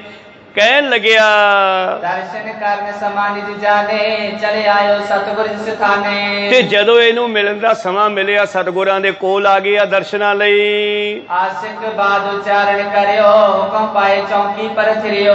ਪਾਤਸ਼ਾਹ ਜੀ ਨੂੰ ਆ ਕੇ ਨਮਸਕਾਰ ਕਰਦਾ, ਆਸ਼ੀਰਵਾਦ ਵੀ ਦਿੰਦਾ, ਤੇ ਪਾਤਸ਼ਾਹ ਕਹਿੰਦੇ ਬੈਠੋ ਪੰਡਿਤ ਜੀ, ਚੌਂਕੀ ਤੇ ਬੈਠੋ।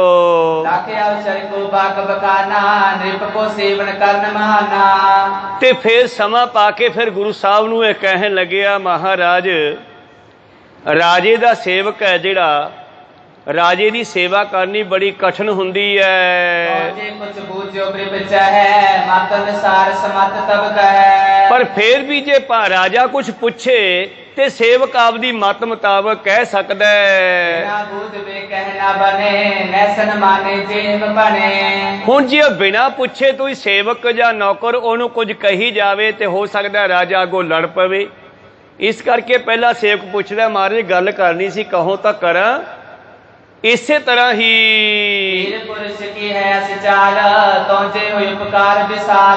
ਤੁਹਾਡੇ ਵਰਗੇ ਮਹਾਂਪੁਰਸ਼ਾਂ ਨਾਲ ਵੀ ਗੱਲ ਕਰਨ ਤੋਂ ਪਹਿਲਾਂ ਪੁੱਛਣਾ ਪੈਂਦਾ ਹੈ, ਔਰ ਗੱਲ ਜੇ ਉਪਕਾਰ ਦੀ ਹੋਵੇ ਤਾਂ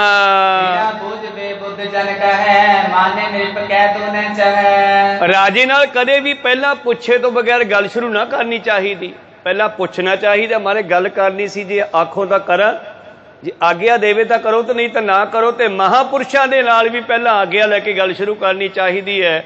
ਤੁਸੀਂ ਮਹਾਂਪੁਰਸ਼ ਹੋ, ਮੈਂ ਤੁਹਾਨੂੰ ਗੱਲ ਪੁੱਛਣੀ ਚਾਹੁੰਦਾ ਇੱਕ।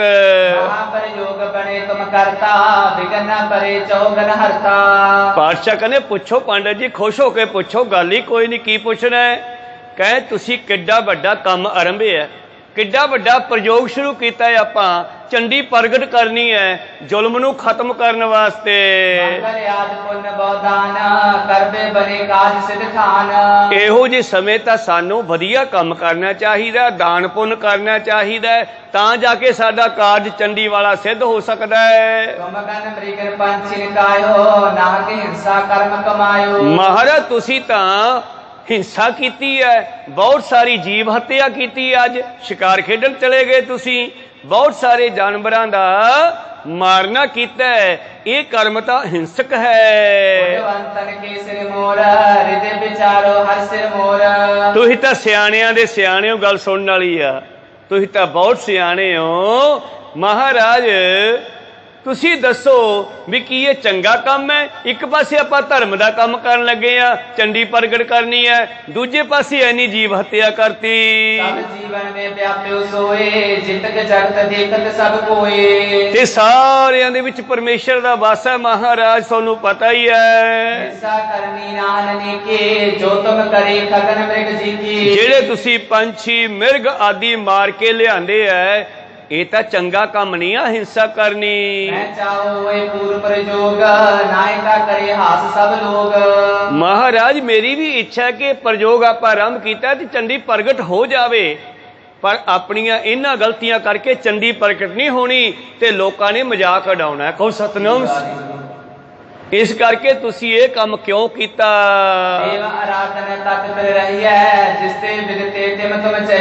ਜੇ ਤੁਸੀਂ ਦੇਵੀ ਪ੍ਰਗਟ ਕਰਨੀ ਹੈ, ਜਿਸ ਨੂੰ ਪ੍ਰਗਟ ਕਰਨੀ ਤੁਸੀਂ ਚਾਹੁੰਦੇ ਹੋ, ਬਈ ਇਹ ਕੰਮ ਨਹੀਂ ਕਰਨਾ, ਸ਼ਿਕਾਰ ਖੇਡਣ ਨਹੀਂ ਜਾਣਾ ਕਹਿੰਦਾ। ਕਹੋ ਸਤਨਾਮ। ਇਹ ਤਾਂ ਬਹੁਤ ਮਾੜੀ ਗੱਲ ਕੀਤੀ ਤੁਸੀਂ, ਇੰਨੀ ਜੀਵ ਹੱਤਿਆ ਕੀਤੀ ਹੈ। ਹਿੰਸਾ ਤੋਂ ਵੱਡਾ ਪਾਪ ਹੀ ਕੋਈ ਨਹੀਂ ਹੈ ਕਹਿੰਦਾ।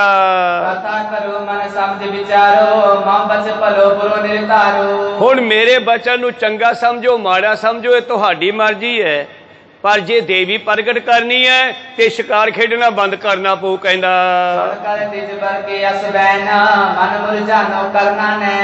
ਬਾਦਸ਼ਾਹ ਜਾਣ ਕੇ ਢਿੱਲਾ ਜਿਹਾ ਮੂੰਹ ਕਰਕੇ ਬਹਿ ਗਏ, ਕਹਿੰਦੇ ਅੱਛਾ ਪੰਡਤ ਜੀ ਇਹ ਤਾਂ ਬਹੁਤ ਮਾੜਾ ਕੰਮ ਹੋਇਆ, ਫਿਰ ਮੈਨੂੰ ਤਾਂ ਪਤਾ ਹੀ ਨਹੀਂ ਸੀਗਾ ਵੀ ਦੇਵੀ ਪ੍ਰਗਟ ਹੀ ਤਾਂ ਹੋਊ ਜੇ ਆਪਾਂ ਹਿੰਸਾ ਛੱਡ ਦਈਏ। ਕਹੋ ਸਤਨਾਮ।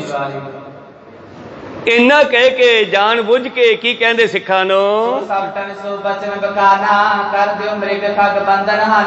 ਹੁਣ ਇਹੀ ਮਾਰ ਕੇ ਲਿਆਏ ਸੀ, ਹਜੇ ਉਹ ਕੱਟੇ ਵੱਡੇ ਨਹੀਂ ਸੀ, ਉਵੇਂ ਹੀ ਪਏ ਸੀਗੇ, ਬੰਨੇ ਹੋਏ ਸੀ ਉਹ। ਤੇ ਜਦੋਂ ਪੰਡਤ ਨੇ ਕਿਹਾ ਨਹੀਂ ਮਾਰਨੇ ਸੀ, ਪਾਤਸ਼ਾਹ ਕਹਿੰਦੇ ਨੰਦ ਚੰਦ ਹਾਂ ਮਹਾਰਾਜ ਉਰੇ ਆਓ, ਆਪਾਂ ਤਾਂ ਬਹੁਤ ਗਲਤ ਕੰਮ ਕਰਤਾ। ਆ ਜਿਹੜੇ ਜਾਨਵਰ ਮਾਰ ਕੇ ਲਿਆਂਦੇ ਆ ਨਾ, ਇਹਨਾਂ ਦੇ ਪੈਰ ਖੋਲ ਦਿਓ।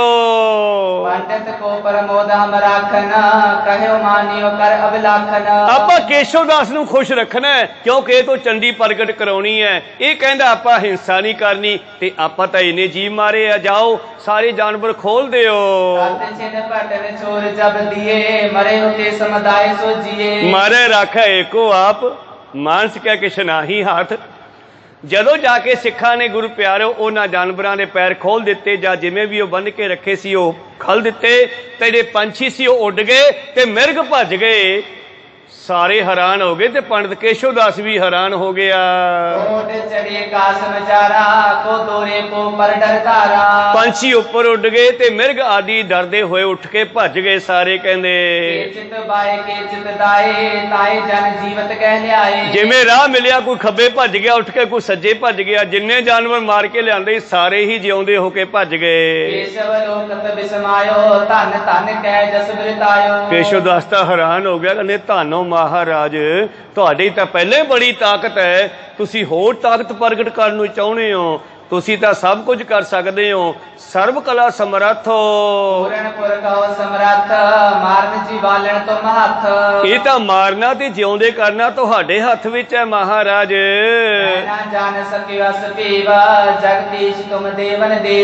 ਤੁਸੀਂ ਤਾਂ ਸੰਸਾਰ ਦੇ ਪਰਮੇਸ਼ਰ ਹੋ ਮਹਾਰਾਜ, ਈਸ਼ਵਰ ਹੋ। ਇਹ ਮਾਰਨਾ ਤੇ ਜਿਉਂਦੇ ਕਰਨਾ ਜੀਵਾਂ ਦਾ ਤੁਹਾਡੇ ਹੱਥ ਵਿੱਚ ਹੈ। ਮੇਰੇ ਪ੍ਰੀਤਮ ਜੀ ਇੱਧਰ ਨੂੰ ਜਾ ਰਹੇ ਸੀ ਦਿੱਲੀ ਵੱਲ ਨੂੰ, ਹਰਿਆਣੇ ਵਿੱਚ ਦੀ, ਤਾਂ ਗੁਰੂ ਪਿਆਰਿਓ ਇੱਕ ਸ਼ਹਿਰ ਦੇ ਵਿੱਚ ਚੱਲਦੇ ਚੱਲਦੇ ਜੈਨੀਆਂ ਦਾ ਮੰਦਿਰ ਆ ਗਿਆ ਤੇ ਮੰਦਿਰ ਦੇ ਮੂਹਰੇ ਬਹੁਤ ਸਾਰੇ ਕਬੂਤਰਾਂ ਨੂੰ ਚੋਗਾ ਪਾਇਆ ਜਾਂਦਾ, ਜਿਵੇਂ ਆਪਣੇ ਕਿਲੇ ਦੇ ਮੂਹਰੇ।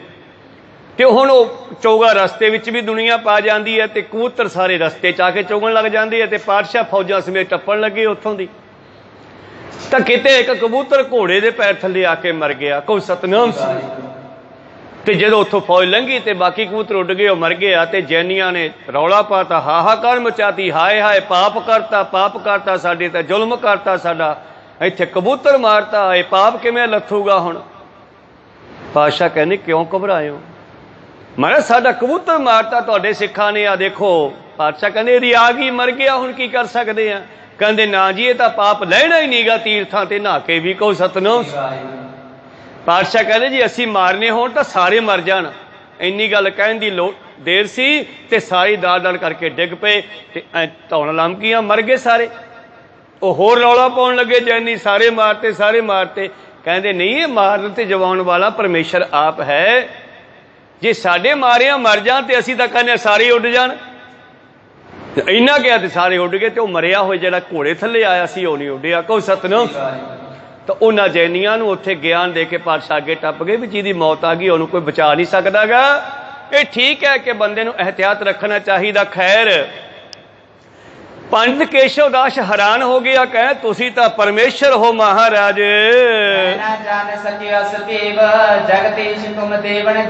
ਮੈਂ ਤਾਂ ਤੁਹਾਡਾ ਭੇਦ ਹੀ ਨਹੀਂ ਪਾ ਸਕਿਆ। ਤੁਸੀਂ ਤਾਂ ਜਗਤ ਦੇ ਪਰਮੇਸ਼ਰ ਹੋ, ਈਸ਼ਰ ਹੋ, ਦੇਵਤਿਆਂ ਦੇ ਦੇਵਤੇ ਹੋ।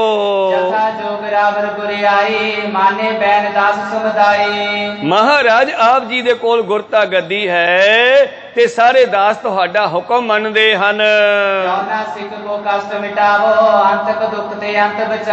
ਤੁਸੀਂ ਤਾਂ ਪਰਮੇਸ਼ਰ ਹੋ, ਆਪਣੇ ਸਿੱਖਾਂ ਦੇ ਕਸ਼ਟਾਂ ਨੂੰ ਆਪ ਹੀ ਦੂਰ ਕਰਨ ਵਾਲੇ ਹੋ, ਅੰਤ ਸਮੇਂ ਜਮਾਂ ਤੋਂ ਵੀ ਬਚਾਉਣ ਵਾਲੇ ਹੋ। ਤੁਹਾਨੂੰ ਸ਼ਿਕਾਰ ਖੇਡਿਆ ਕੋਈ ਪੁੰਨ ਪਾਪ ਨਹੀਂ ਲੱਗਦਾਗਾ। ਹੁਣ ਪਤਾ ਲੱਗ ਗਿਆ ਵੀ ਜੇ ਤੂੰ ਮਾਰ ਸਕਦਾ ਜਿਉਂਦੇ ਵੀ ਕਰ ਸਕਦਾ, ਪਰ ਜੇ ਸਾਡੇ ਵਿੱਚ ਜਿਉਂਦੇ ਕਰਨ ਦੀ ਤਾਕਤ ਨਹੀਂ ਤੇ ਮਾਰਨ ਦਾ ਹੁਕਮ ਕਿਹਨੇ ਦਿੱਤਾ? ਕੋ ਸਤਨਾਮ ਸੀ। ਉਹ ਤਾਂ ਉਹ ਸੀ, ਅਸੀਂ ਉਹਨਾਂ ਦੀ ਬਰਾਬਰੀ ਥੋੜਾ ਕਰ ਸਕਦੇ ਹਾਂ। ਤਾਂ ਪੰਡਤ ਕੇਸ਼ਵ ਦਾਸ ਕਹਿਣ ਲੱਗਿਆ ਤੁਸੀਂ ਪੁੰਨ ਪਾਪ ਤੋਂ ਪਰੇ ਹੋ, ਤੁਸੀਂ ਤਾਂ ਖੁਦ ਪਰਮੇਸ਼ਰ ਮਨੁੱਖ ਬਣ ਕੇ ਇੱਥੇ ਲੀਲਾ ਕਰਨ ਆਏ ਹੋ। ਮਹਾਰਾਜ ਤੁਹਾਨੂੰ ਪਛਾਨਣਾ ਬਹੁਤ ਔਖਾ ਹੈ। ਇਹ ਤਾਂ ਜਿਸੇ ਜਨਾਏ ਸੋ ਜਨ ਜਾਣੈ, ਨਾਨਕ ਹਰ ਗੁਣ ਆਖ ਵਖਾਣੈ। ਹੁਣ ਮੈਨੂੰ ਤਸੱਲੀ ਹੋ ਗਈ ਵੀ ਤੁਸੀਂ ਵਾਕਿਆ ਹੀ ਧਰਮ ਨੂੰ ਕਾਇਮ ਕਰਨ ਵਾਸਤੇ ਆਉਣਾ ਕੀਤਾ। ਉਹ ਤਾਂ ਪਹਿਲਾਂ ਕਹਿੰਦੇ ਆ ਜਿਮ ਤਿਮ ਕਹਿ ਕੇ ਪ੍ਰਭ ਮੋਹ ਸਮਝਾਇਓ, ਇਮ ਕਹਿ ਕੇ ਇਹ ਲੋਕ ਬਿਠਾਇਓ, ਜਾਏ ਜਹਾਂ ਤੇ ਧਰਮ ਬਿਥਾਰੋ, ਦੁਸ਼ਟ ਦੋਖੀਨ ਪਕੜ ਪਛਾਰੋ, ਤਾਂ ਤੇ ਸਮਝ ਲਿਓ ਸਾਧੂ ਸਾ ਮਨਮੰ, ਯਾਹੀ ਕਾਜ ਧਰਾ ਹਮ ਜਨਮੰ, ਧਰਮ ਚਲਾਵਨ ਸੰਤਿ ਉਭਾਰਨ, ਦੁਸ਼ਟ ਸਵਨ ਕੋ ਮੂਲ ਉපාੜਨ। ਮੈਂ ਹੋ ਪਰਮ ਪੁਰਖ ਕੋ ਦਾਸਾ, ਦੇਖਣ ਆਇਓ ਜਗਤ ਤਮਾਸ਼ਾ। ਮੈਂ ਰੱਬ ਨਹੀਂ ਆ, ਮੈਂ ਸ੍ਰਿਸ਼ਟੀ ਦਾ ਤਮਾਸ਼ਾ ਦੇਖਣ ਆਇਆ ਤੇ ਧਰਮ ਨੂੰ ਕਾਇਮ ਕਰਨ ਆਇਆ। ਜੋ ਮੁਝ ਕੋ ਪਰਮੇਸ਼ਰ ਉਚਰਿਆ ਤੇਰੇ ਨਾਲ ਨਰਕ ਕੁੰਡ ਮੈਂ ਪਰ ਹੈ। ਇਹ ਗੱਲ ਤਾਂ ਕਹਿਣੀ ਪਈ ਕਿ ਉਦੋਂ ਪਹਿਲਾਂ ਰਾਮਚੰਦਰ ਆਏ, ਕ੍ਰਿਸ਼ਨ ਆਏ, 10 ਅਵਤਾਰ ਰਾਜੇ ਹੋਏ ਵਰਤੇ, ਇਹ ਰਾਜੇ ਸੀਗੇ। ਇਹਨਾਂ ਦੀ ਬਰਾਬਰੀ ਗੁਰੂ ਸਾਹਿਬਾਨ ਦੇ ਨਾਲ ਨਹੀਂ ਕੀਤੀ ਜਾ ਸਕਦੀ। ਰਾਮਚੰਦਰ ਵੀ ਰਾਜਾ ਸੀਗਾ, ਅਯੁੱਧਿਆ ਦਾ, ਕ੍ਰਿਸ਼ਨ ਜੀ ਵੀ ਰਾਜੇ ਸੀ, ਚੰਗੇ ਸੀਗੇ। ਇਹਨਾਂ ਨੇ ਲੋਕਾਂ ਦੇ ਵਿੱਚੋਂ ਜ਼ੁਲਮ ਨੂੰ ਖਤਮ ਕਰਨ ਵਾਸਤੇ ਗੁਰੂ ਪਿਆਰਿਓ ਜੰਗਾਂ ਵੀ ਕੀਤੀਆਂ, ਜਦੋ ਜਹਿਦ ਵੀ ਕੀਤੀ। ਪਾਂਡਵਾਂ ਦਾ ਹੱਕ ਨੱਪ ਲਿਆ ਕੌਰਵਾਂ ਨੇ, ਉੱਥੇ ਆਪਣੇ ਹੱਕ ਦੇ ਵਾਸਤੇ ਲੜਾਈ ਕਰਨੀ ਵੀ ਬਣਦੀ ਹੈ। ਇਸ ਕਰਕੇ ਗੁਰੂ ਪਿਆਰਿਓ, ਪਰ ਇਹਨਾਂ ਦੀ ਬਰਾਬਰੀ ਗੁਰੂ ਸਾਹਿਬਾਨ ਦੇ ਨਾਲ ਨਹੀਂ ਕੀਤੀ ਜਾਂਦੀ। ਜਿਹੜੇ ਰਾਮ ਦੀ ਗੱਲ ਗੁਰਬਾਣੀ ਵਿੱਚ ਕੀਤੀ ਗਈ ਹੈ ਉਹ ਰਾਮ ਅਯੁੱਧਿਆ ਵਾਲਾ ਨਹੀਂ ਹੈ। ਕਹੋ ਸਤਨਾਮ। ਉਹ ਰਾਮਚੰਦਰ ਨਹੀਂ ਹੈ। ਪਾਤਸ਼ਾਹ ਜੀ ਕਹਿੰਦੇ राम राम सब को कहे, राम न पाया जाए। एक राम दशरथ का बेटा, एक राम घट घट में लेटा, एक राम का सगल पसारा, एक राम तीनों ते न्यारा। तुसी केड़े राम की गल करदे हो? कोई सतनाम। एक साडी सब दी आत्मा भी राम दी अंश है। एक दशरथ का बेटा रामचंद्र जी भी होए हन ते गुरु प्यारिओ, एक वो परमेश्वर है जो सब तो परे है, तिन्ना तो परे है। इस करके गुरु प्यारिओ, जिहड़ा ओ राम है ना, ओ राम है जिहड़ा सारियां विच रमिया होया है। इस रमे राम नूं जानण लई सारी दुनिया लाखां जप तप करदे हन, पर उस राम नूं पाउणा बहुत मुश्किल है। यही कारण सीगा कि दुनिया ने अयोध्या वाले रामचंद्र जी नूं पूजना शुरू करता, उन्हां दीआं मूर्तियां पूजा शुरू कर दी। कहो सतनाम। यही कारण सी गुरु साहब दे कहण दा कि मैनू रब ना कहो, जेड़े मैनू रब कहणगे मेरी फोटो बना के पूजणगे वो नरकां नूं जाओगे, उन्हां दा कदे मुक्ति नहीं हो सकती। आही कारण सी गुरु साहब दा यह गल कहण दा कि मैं हो परम पुरख को दासा, देखन आयो जगत तमाशा, जो मुझको परमेश्वर उचरिया तेरे नरक कुंड में पर है। मान लो जिस तरह कृष्ण जी दियां, रामचंद्र जी दियां होर देवी देवते मूर्तियां बना के पूजन लग पे, पर जदों जंग लगते है उदों तो फिर जहाज ते शास्त्री वरतने पैंदे आ ना। कोई सतनाम। उत्थे तो फिर मूर्ति काम नहीं करदी गी। ते सतगुरु पातशाह जी सानू असल विच तलवार रूपी चंडी नाल जोड़ना चाहुंदे आ, ना कि किसी देवी की पूजा हो रही है। एक कौतक किया जा रहा है दुनिया दे विचों भरम नूं कढण वास्ते। इस करके सतगुर ने सिख नूं सिंह सजा के शस्त्र धारी करके एक सिपाही बनाया, एक फौजी बनाया कि लोड़ पैण ते जुल्म दा टाकरा ही अपनी ताकत नाल कर सके ते नहीं तो परमेश्वर नाल जुड़िया रहे। खैर मेरे प्रीतम जी बख्शिश करते हैं, कहन लगे हुण मैनू तसल्ली हो गई है, तुसी सर्व कला समर्थ हो, धर्म हेत दुनिया विच धर्म कायम करने वास्ते आउणा कीता है। सुन प्रभ कहो तुमे अनुसारे, कर्म करन सब हवुर धारे। कहन लगे महाराज सारे तुहाडे हुक्म अंदर चलदे हन और असी भी तुहाडे अनुसार कर्म करते हाँ। तुम कोई लगे नाचे, नहीं कदाचित हमको बाचे। जे महाराज तुहानू मेरी गल चंगी नहीं लगी तो भावें ना मनो।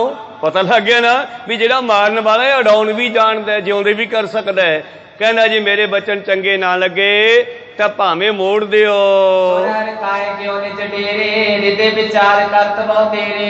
तां गुरु प्यारिओ पंडित केशव दास हैरान हो गया, खुश भी होया, तरह तरह दीयां सोचां सोचदा अपने तंबू विच चलिया गया है जी।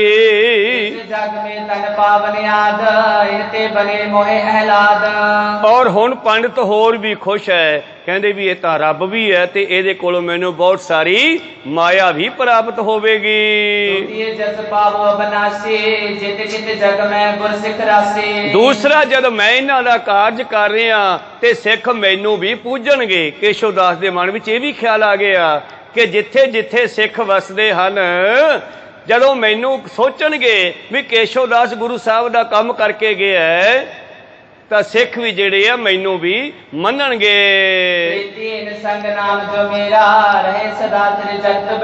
तीसरा जदों फिर इन्हां दी गल चलूगी नाल मैनू भी लोग याद करनगे, मैं अमर हो जाऊंगा। कथा करे कवजे, जगदंबा जग में बदते। जदों कोई यह चंडी देवी प्रगट करन दी कथा करूगा तो केशव दास कहंदा नाल मैनू भी तो दुनिया याद करूगे। नाम मेरो बरनेगे, लोग हजारों सुने बनेगे। हजारां लोग सुनगे ते गल करनगे।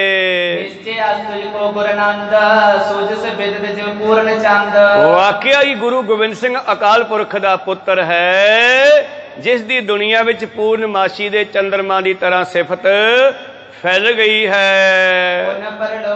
सुख पाए सकल रीत के करे सहाय। और मैनू इन्हां दी चरण शरण मिल गई है। केशव दास कहंदा परलोक दे विच भी कहने मेरी रक्षा करनगे।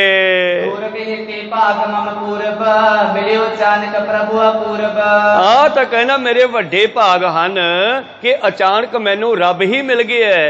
रब मिल जाता है पर रब ते भरोसा करना बड़ा औखा है। कोई सतनाम कहना आ तो वड्डे भाग हन मेरे जो कि मैनू कुदरती रब ही मिल गया है।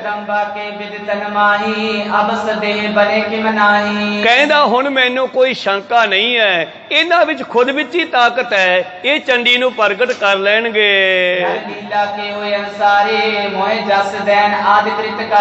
ये कहंदे मनुखां वाले कौतक करदे हन शायद मैनू वडियाई देण वास्ते।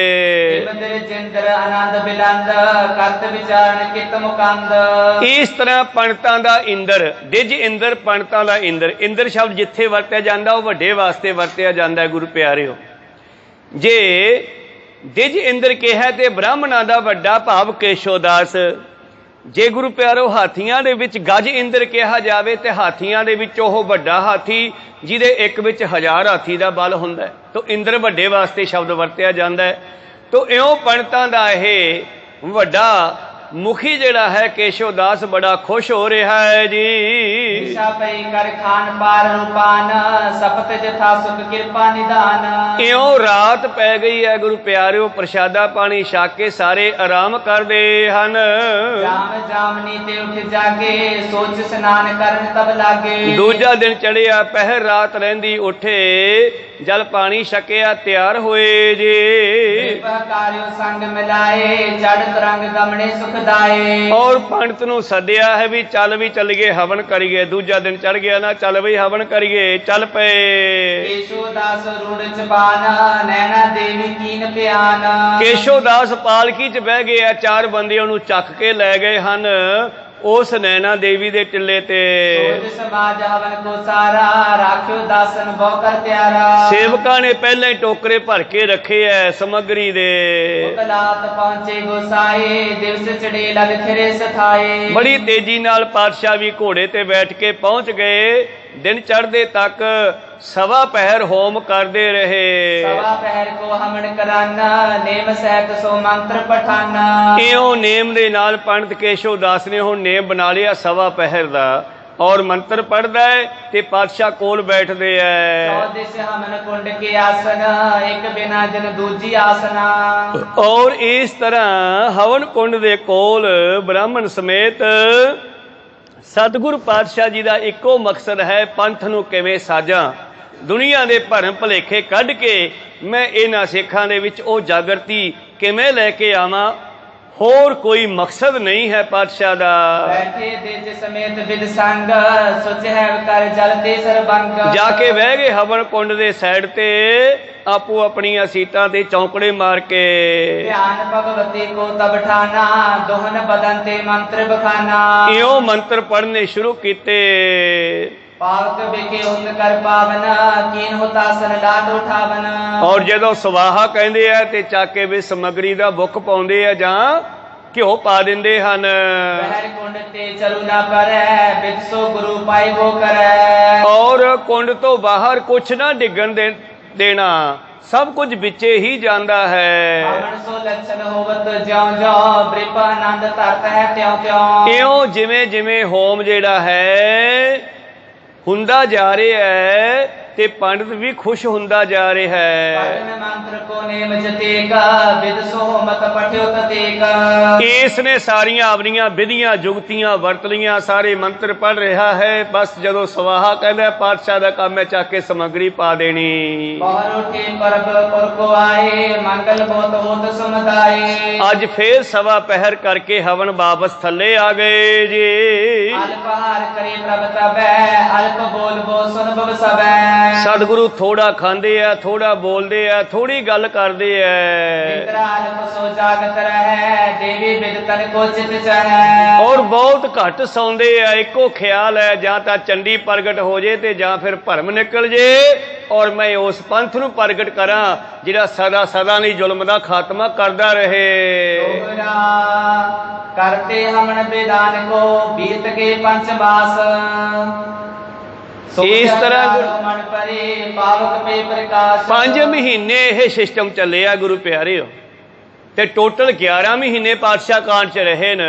ਕਿ 5-6 ਮਹੀਨਿਆਂ ਬਾਅਦ ਤਾਂ ਇਹ ਪੰਡਤ ਭਾਜੀ ਗਿਆ ਸੀਗਾ। ਅਖੀਰ ਜਦੋਂ ਇਸ ਨੇ ਬਲੀ ਮੰਗੀ ਸੀ ਪਾਤਸ਼ਾਹ ਦਾ, ਖੈਰ ਗੱਲ ਅੱਗੇ ਆਊਗੀ।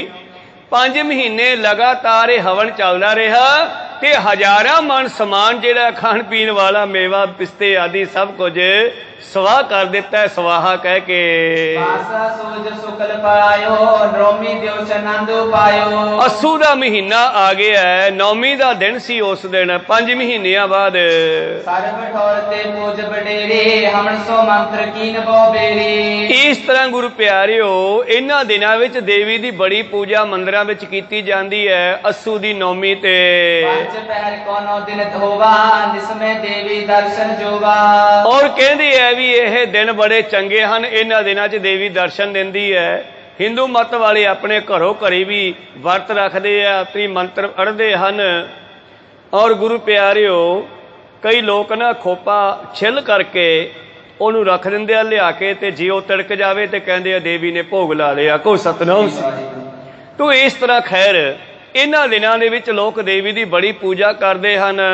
ਸੁਪਨ ਦੇਖੇ ਮਿਲ ਕਰ ਜਗਮਾਈ, ਨਿਜ ਆਪਨ ਕੋ ਦਿਓ ਬਤਾਈ। ਕਹਿਣ ਲੱਗੇ ਹੁਣ ਸੁਪਨੇ ਦੇ ਵਿੱਚ ਪੰਡਤ ਨੇ ਸੋਚਿਆ ਵੀ ਦੇਵੀ ਨੇ ਸੁਪਨੇ 'ਚ ਕਿਹਾ ਵੀ ਮੈਂ ਆਉਂਗੀ। ਮੰਤਰ ਸਮੇਤਾ ਤਰੋ ਧਿਆਨ ਮੁਝੇ ਆਵਨ ਹੇਤਾ। ਪੁੱਤਰ ਤੁਸੀਂ ਇਹ ਕੰਮ ਕਰੀ ਚੱਲੋ, ਹਵਨ ਕਰੀ ਚੱਲੋ ਤੇ ਮੇਰਾ ਧਿਆਨ ਰੱਖੋ।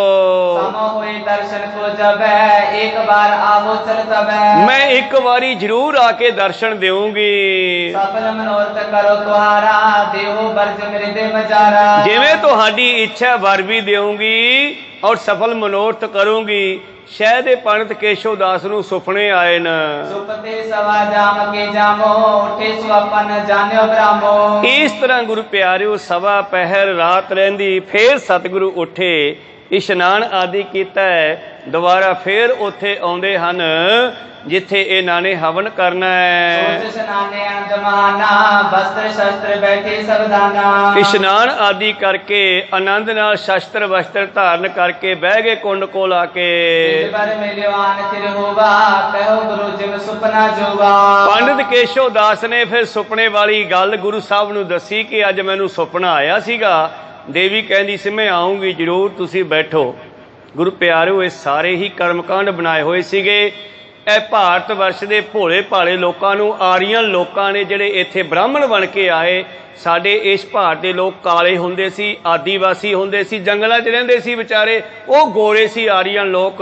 ਉਹ ਕਹਿੰਦੇ ਅਸੀਂ ਬ੍ਰਹਮਾ ਦੇ ਪੁੱਤਰ ਹਾਂ, ਪਰਮੇਸ਼ਰ ਦੇ ਪੁੱਤਰ ਹਾਂ, ਤੇ ਆ ਕੇ ਇੱਥੋਂ ਦੇ ਵਾਸੀਆਂ ਨੂੰ ਸ਼ੂਦਰ ਬਣਾ ਦਿੱਤਾ ਤੇ ਆਪ ਬ੍ਰਾਹਮਣ ਬਣ ਕੇ ਰਹਿਣ ਲੱਗੇ। ਇਸ ਕਰਕੇ ਇਹਨਾਂ ਨੇ ਬੜੇ ਚੱਕਰਾਂ ਦੁਨੀਆ ਨੂੰ ਪਾਇਆ ਸੀ। ਪਾਤਸ਼ਾਹ ਜੀ ਨੇ 239 ਸਾਲ ਉਹਨਾਂ ਭਰਮਾਂ ਨੂੰ ਕੱਢਣ ਤੇ ਲਾਏ ਨੇ। ਜਿਵੇਂ ਇੱਕ ਬ੍ਰਾਹਮਣ ਕਿਸੇ ਦੇ ਘਰ ਗਿਆ ਸਰਾਧ ਖਾਣ ਵਾਸਤੇ, ਤੇ ਗੁਰੂ ਪਿਆਰਿਓ ਮਾਈ ਨੇ ਸਰਾਧ ਖਵਾਏ, ਤੇ ਸਰਾਧ ਖਵਾਉਣ ਤੋਂ ਬਾਅਦ ਮਾਈ ਪੁੱਛਦੀ ਹੈ ਬਾਬਾ ਜੀ ਕੀ ਹਾਲ ਹੈ ਸਾਡੇ ਘਰ ਵਾਲੇ ਦਾ? ਉਹ ਕਹਿੰਦਾ ਬਹੁਤ ਵਧੀਆ ਮਾਤਾ ਜੀ, ਫਿਕਰ ਨਾ ਕਰੋ, ਮੈਨੂੰ ਮਿਲਦਾ ਕਦੇ ਕਦੇ ਸੁਪਨੇ 'ਚ। ਕਹੋ ਸਤਨਾਮ। 15 ਦਿਨ ਸਰਾਧ ਚੱਲਦੇ ਆ ਤੇ ਇਹਨੇ 15 ਦਿਨ ਸਰਾਧ ਨੇ ਘਰੇ ਖਾਣਾ ਹੈ। ਸਰਾਧ ਖਾਂਦਿਆਂ ਇੱਕ ਦਿਨ ਇਸ ਦੀ ਨਿਗਾਹ ਘੋੜੀ ਤੇ ਪੈ ਗਈ। ਉਹ ਬੁੜਾ ਘੋੜੀ ਤੇ ਚੜਿਆ ਕਰਦਾ ਸੀ। ਕਹੋ ਸਤਨਾਮ। ਘੋੜੀ ਘਰੇ ਖੜੀ ਆ, ਇਹਦਾ ਖਿਆਲ ਘੋੜੀ ਤੇ ਚਲਿਆ ਗਿਆ ਵੀ ਜਿੱਦੇ ਹੁਣ ਗਿਆ ਤਾਂ ਕਿਉਂ ਨਾ ਇਹਨਾਂ ਤੋਂ ਮੈਂ ਘੋੜੀ ਮਨਸਾਲਾ। ਜਵਾਕ ਤਾਂ ਇਹਨਾਂ ਦਾ ਛੋਟਾ, ਘੋੜੀ ਵਿਹਲੀ ਖੜੀ ਹੈ, ਇਹਨਾਂ ਨੇ ਕੀ ਕਰਨੀ ਹੈ, ਦੇ ਦੇਣਗੇ, ਬੁੜੀ ਭੋਲੀ ਆ। ਕਹੋ ਸਤਨਾਮ। ਕਿਤੇ ਮਾਤਾ ਨੇ ਫਿਰ ਪੁੱਛ ਲਿਆ ਕੀ ਹਾਲ ਹੈ ਬਾਬਾ ਜੀ ਸਾਡੇ ਘਰ ਵਾਲਿਆਂ ਦਾ? ਕਹਿੰਦੇ ਮਾਤਾ ਜੀ ਠੀਕ ਹੈ, ਵੈਸੇ ਤਾਂ ਰਾਤ ਸੁਪਨੇ 'ਚ ਮਿਲੇ ਸੀ, ਮੈਨੂੰ ਕਹਿੰਦੇ ਵੀ ਯਾਰ ਪੰਡਤਾ ਇੱਥੇ ਤੁਰਨਾ ਫਿਰਨਾ ਬੜਾ ਔਖਾ ਹੈ, ਲੰਮਾ ਹੈ, ਸਵਰਗਾਂ ਦਾ ਇਲਾਕਾ ਸਾਰਾ, ਸਵਰਗਾਂ 'ਚ ਰਹਿੰਦੇ ਆ, ਪਰ ਉਹ ਕਹਿੰਦੇ ਕਿਤੇ ਘੋੜੀ ਹੋਵੇ ਤਾਂ ਮੈਨੂੰ ਆਉਣਾ ਜਾਣਾ ਸੌਖਾ ਹੋ ਜੇ। ਬੇਬੇ ਕਹਿੰਦੀ ਫਿਰ ਕੀ ਹੈ ਪਾਂਡਾ ਜੀ, ਵਿਹਲੀ ਖੜੀ ਹੈ, ਭੇਜ ਦਿਓ। ਕਹਿੰਦੇ ਠੀਕ ਹੈ, ਫਿਰ ਕੱਲ ਨੂੰ ਮਨਸਾ ਦਿਓ। ਮਨਸਾਉਣਾ ਹੁੰਦਾ ਸਹੁੰ ਪਾ ਦੇਣੀ ਵੀ ਤੁਹਾਨੂੰ ਦੇਤੀ, ਹੁਣ ਅਸੀਂ ਮੰਗਦੇ ਨਹੀਂ। ਕਹੋ ਸਤਨਾਮ। ਚੋਲੀ ਭਰੀ ਪਾਣੀ ਦੀ ਮਨਸ ਦਿੱਤੀ ਬਈ ਇਹ ਘੋੜੀ ਅਸੀਂ ਪੰਡਤ ਨੂੰ ਦਿੱਤੀ ਬਾਪੂ ਕੋਲੇ ਭੇਜਣ ਵਾਸਤੇ। ਬੱਚਾ ਛੋਟਾ ਸੀਗਾ, ਉਹਦੇ ਵੀ ਦਿਮਾਗ 'ਚ ਉਸ ਵੇਲੇ ਗੱਲ ਨਾ ਆਈ। ਇਹ ਘੋੜੀ ਲੈ ਗਿਆ, ਹੁਣ ਘੋੜੀ ਤੇ ਜਾਇਆ ਕਰੇ ਸਰਾਧ ਖਾਣ ਇੱਧਰ ਉੱਧਰ ਤੇ ਐਸ਼ ਕਰੇ, ਤੇ ਬੱਚਾ ਰੋਜ਼ ਦੇਖੇ ਵੀ ਯਾਰ ਇਹ ਘੋੜੀ ਤਾਂ ਇੱਥੇ ਫਿਰਦੀ ਹੈ, ਬਾਪੂ ਕੋਲੇ ਗਈ ਤਾਂ ਹੈ ਨਹੀਂ ਗੀ। ਤੇ ਜਦੋਂ ਅਗਲੇ ਸਾਲ ਸਰਾਧ ਆਏ, ਬੱਚੇ ਨੇ ਪੁੱਛ ਲਿਆ ਬਾਬਾ ਜੀ ਇਹ ਘੋੜੀ ਭੇਜੀ ਨਹੀਂ? ਉਹ ਭੇਜਤੀ ਪੁੱਤ, ਭੇਜਤੀ, ਆਟੇ ਦੀ ਬਣਾ ਕੇ ਭੇਜਤੀ ਸੀ। ਉਹ ਕਹਿੰਦਾ ਜੀ ਆਟੇ ਦੀ ਭੇਜਣੀ ਸੀ, ਫਿਰ ਆਹ ਕਿਉਂ ਰੱਖੀ ਆ ਘਰੇ ਸਾਡੀ ਮੋੜ ਦੇ? ਕਹਿੰਦੇ ਨਹੀਂ ਇਹ ਤਾਂ ਫਿਰ ਤੁਸੀਂ ਮਨਸਾਤੀ ਨਾ, ਸਹੁੰ ਪਾਤੀ। ਬੱਚੇ ਦਾ ਦਿਮਾਗ ਘੁੰਮ ਗਿਆ ਵੀ ਇਹਨੇ ਕੀਤੀ ਠੱਗੀ ਆ ਸਾਡੇ ਨਾਲ, ਕਿਹੜੀ ਆਟੇ ਦੀ ਘੋੜੀ ਜਾਣੀ ਸੀ ਤੇ ਕਿਹੜੀ ਹੋਰ ਜਾਣੀ ਸੀ। ਬੱਚੇ ਦਾ ਦਿਮਾਗ ਘੁੰਮਿਆ, ਉਹਨੇ ਪਾਈ ਆ ਪੱਕੀ ਫੀਮ ਦੀਆਂ ਕੰਚ ਦੀ ਗੋਲੀ ਜਿੱਡੀ ਦੀਆਂ ਗੋਲੀਆਂ ਬਣਾ ਕੇ ਬਾਟੀ ਭਰ ਕੇ ਰੱਖ ਲਈ ਘਰੇ। ਕਹੋ ਸਤਨਾਮ ਸ੍ਰੀ। ਹੁਣ ਜਦੋਂ ਸਰਾਧਾਂ 'ਚ ਫਿਰ ਪੰਡਤ ਸਮਾਂ ਲੱਗਿਆ ਤੇ ਘੋੜੀ ਚੜ੍ਹ ਕੇ ਆ ਗਿਆ ਖਾਣ ਵਾਸਤੇ। ਗੱਲਾਂ ਫਿਰ ਚੱਲ ਪਈਆਂ, ਕੀ ਹਾਲ ਹੈ ਬਾਪੂ ਦਾ? ਬੁੜੀ ਨੇ ਪੁੱਛ ਲਿਆ। ਮੁੰਡਾ ਕਹਿੰਦਾ ਬੇਬੇ ਰਾਤ ਮੈਨੂੰ ਬਾਪੂ ਮਿਲਿਆ ਸੀ। ਕਹੋ ਸਤਨਾਮ। ਅੱਛਾ ਲੈ ਮੈਨੂੰ ਕੱਲ ਤਾਂ ਦੱਸਿਆ ਨਹੀਂ ਤੂੰ ਪੁੱਤ? ਕਹਿੰਦੇ ਮੈਨੂੰ ਰਾਤ ਹੀ ਮਿਲਿਆ ਸੀਗਾ। ਫਿਰ ਤੈਨੂੰ ਪਤਾ ਉਹ ਫੀਮ ਖਾਂਦਾ ਸੀਗਾ? ਕਹਿੰਦੀ ਹਾਂ। ਤੇ ਮੈਨੂੰ ਕਹਿੰਦਾ ਪੁੱਤ ਫੀਮ ਮੁੱਕੀ ਪਈ ਹੈ ਜੀ, ਥੋੜ੍ਹੀ ਜਿਹੀ ਭੇਜ ਦੇ। ਤੇ ਮੈਂ ਲਿਆ ਕੇ ਰੱਖੀ ਆ। ਪੰਡਿਤ ਜੀ ਉਹ ਵੀ ਭੇਜ ਦਿਓ। ਕਹਿੰਦੇ ਹਾਂ ਪੁੱਤ ਭੇਜ ਦਿਆਂਗੇ। ਤੇ ਬਾਟੀ ਚੱਕ ਲਿਆਇਆ, ਕੰਚ ਦੀ ਗੋਲੀ ਜਿੱਡੀ ਨੇ ਗੋਲੀਆਂ ਬਣਾਈਆਂ, ਪਾਈ ਆ ਪੱਕੀ ਫੀਮ ਹੈ। रोटी राटी खा के इन्हें हथ किया, लियो जी। इन्हें उच्ची बाटी सी, चक के गोली धरती, अखां टड्डियां तो गईयां, पर घोड़ी पहुँचानी ते फेम भी पहुँचानी, पिट पा गया। गोली एक होर चक ली, कहते आ लो जी। कहते नहीं नहीं बस इन्नी बहुत है पुत। कहते इन्नी नहीं बापू, पाइया भेजनी है, नित नित कित्थे भेजदे फिरांगे, सारी भेज दे। कहो सतनाम। कहते नहीं इन्नी बहुत है। कहते इन्नी नहीं, बाटी भरी आ, पाइया गोलियां ने हे फीम दियां, सारियां भेज दे। तैनू की हुंदा, तां गाहां ही जानी है। कहते नहीं नहीं, गल बढ़ गई, झगड़ा बढ़ गया। अखीर पांडे के मूँह चो निकलिया ये नहीं जाती। कहना ये नहीं जाती तो घोड़ी भी नहीं गई, या तो सारी फीम खा ते नहीं घोड़ी मेरी उत्थे बन दे। कहो सतनाम। कहना बापू आदि घोड़ी रख ला, मैं नहीं ये फीम खानी, पता ढिड कसिया जाऊगा, मौत हो जाऊगी। ਇਹੋ ਜਿਹੇ ਇਹਨਾਂ ਦੇ ਸ਼ੋਸ਼ੇ बनाए हुए सी। अज कहता रात मैनू मिली सी देवी सुपने च, कहती पुत मैं आ जाऊँगी जल्दी, तुसीं चली चलो। पातशाह कहते ठीक है चली चल, जिद्दे मिलूगी उदे वेखांगे मिलती है कि नहीं मिलती। ये आपां अगली कथा में सरवण करांगे। इत्थे रोकण दी आग्या बख्शो। हे अच्युत हे पार ब्रह्म अविनाशी अगनास, हे पूरन हे सर्व मैं, हे संगी हे निरंकार, हे निर्गुण सब टेक, हे गोबिंद हे गुण निधान, सदा विवेक, हे अपरंपर हर हरे, हे संत कै सदा संग, हे ठाकुर हों दासरो, नानक दीजै नाम दान, आए प्रभ शरणागति, एक अखर हर मन बसत,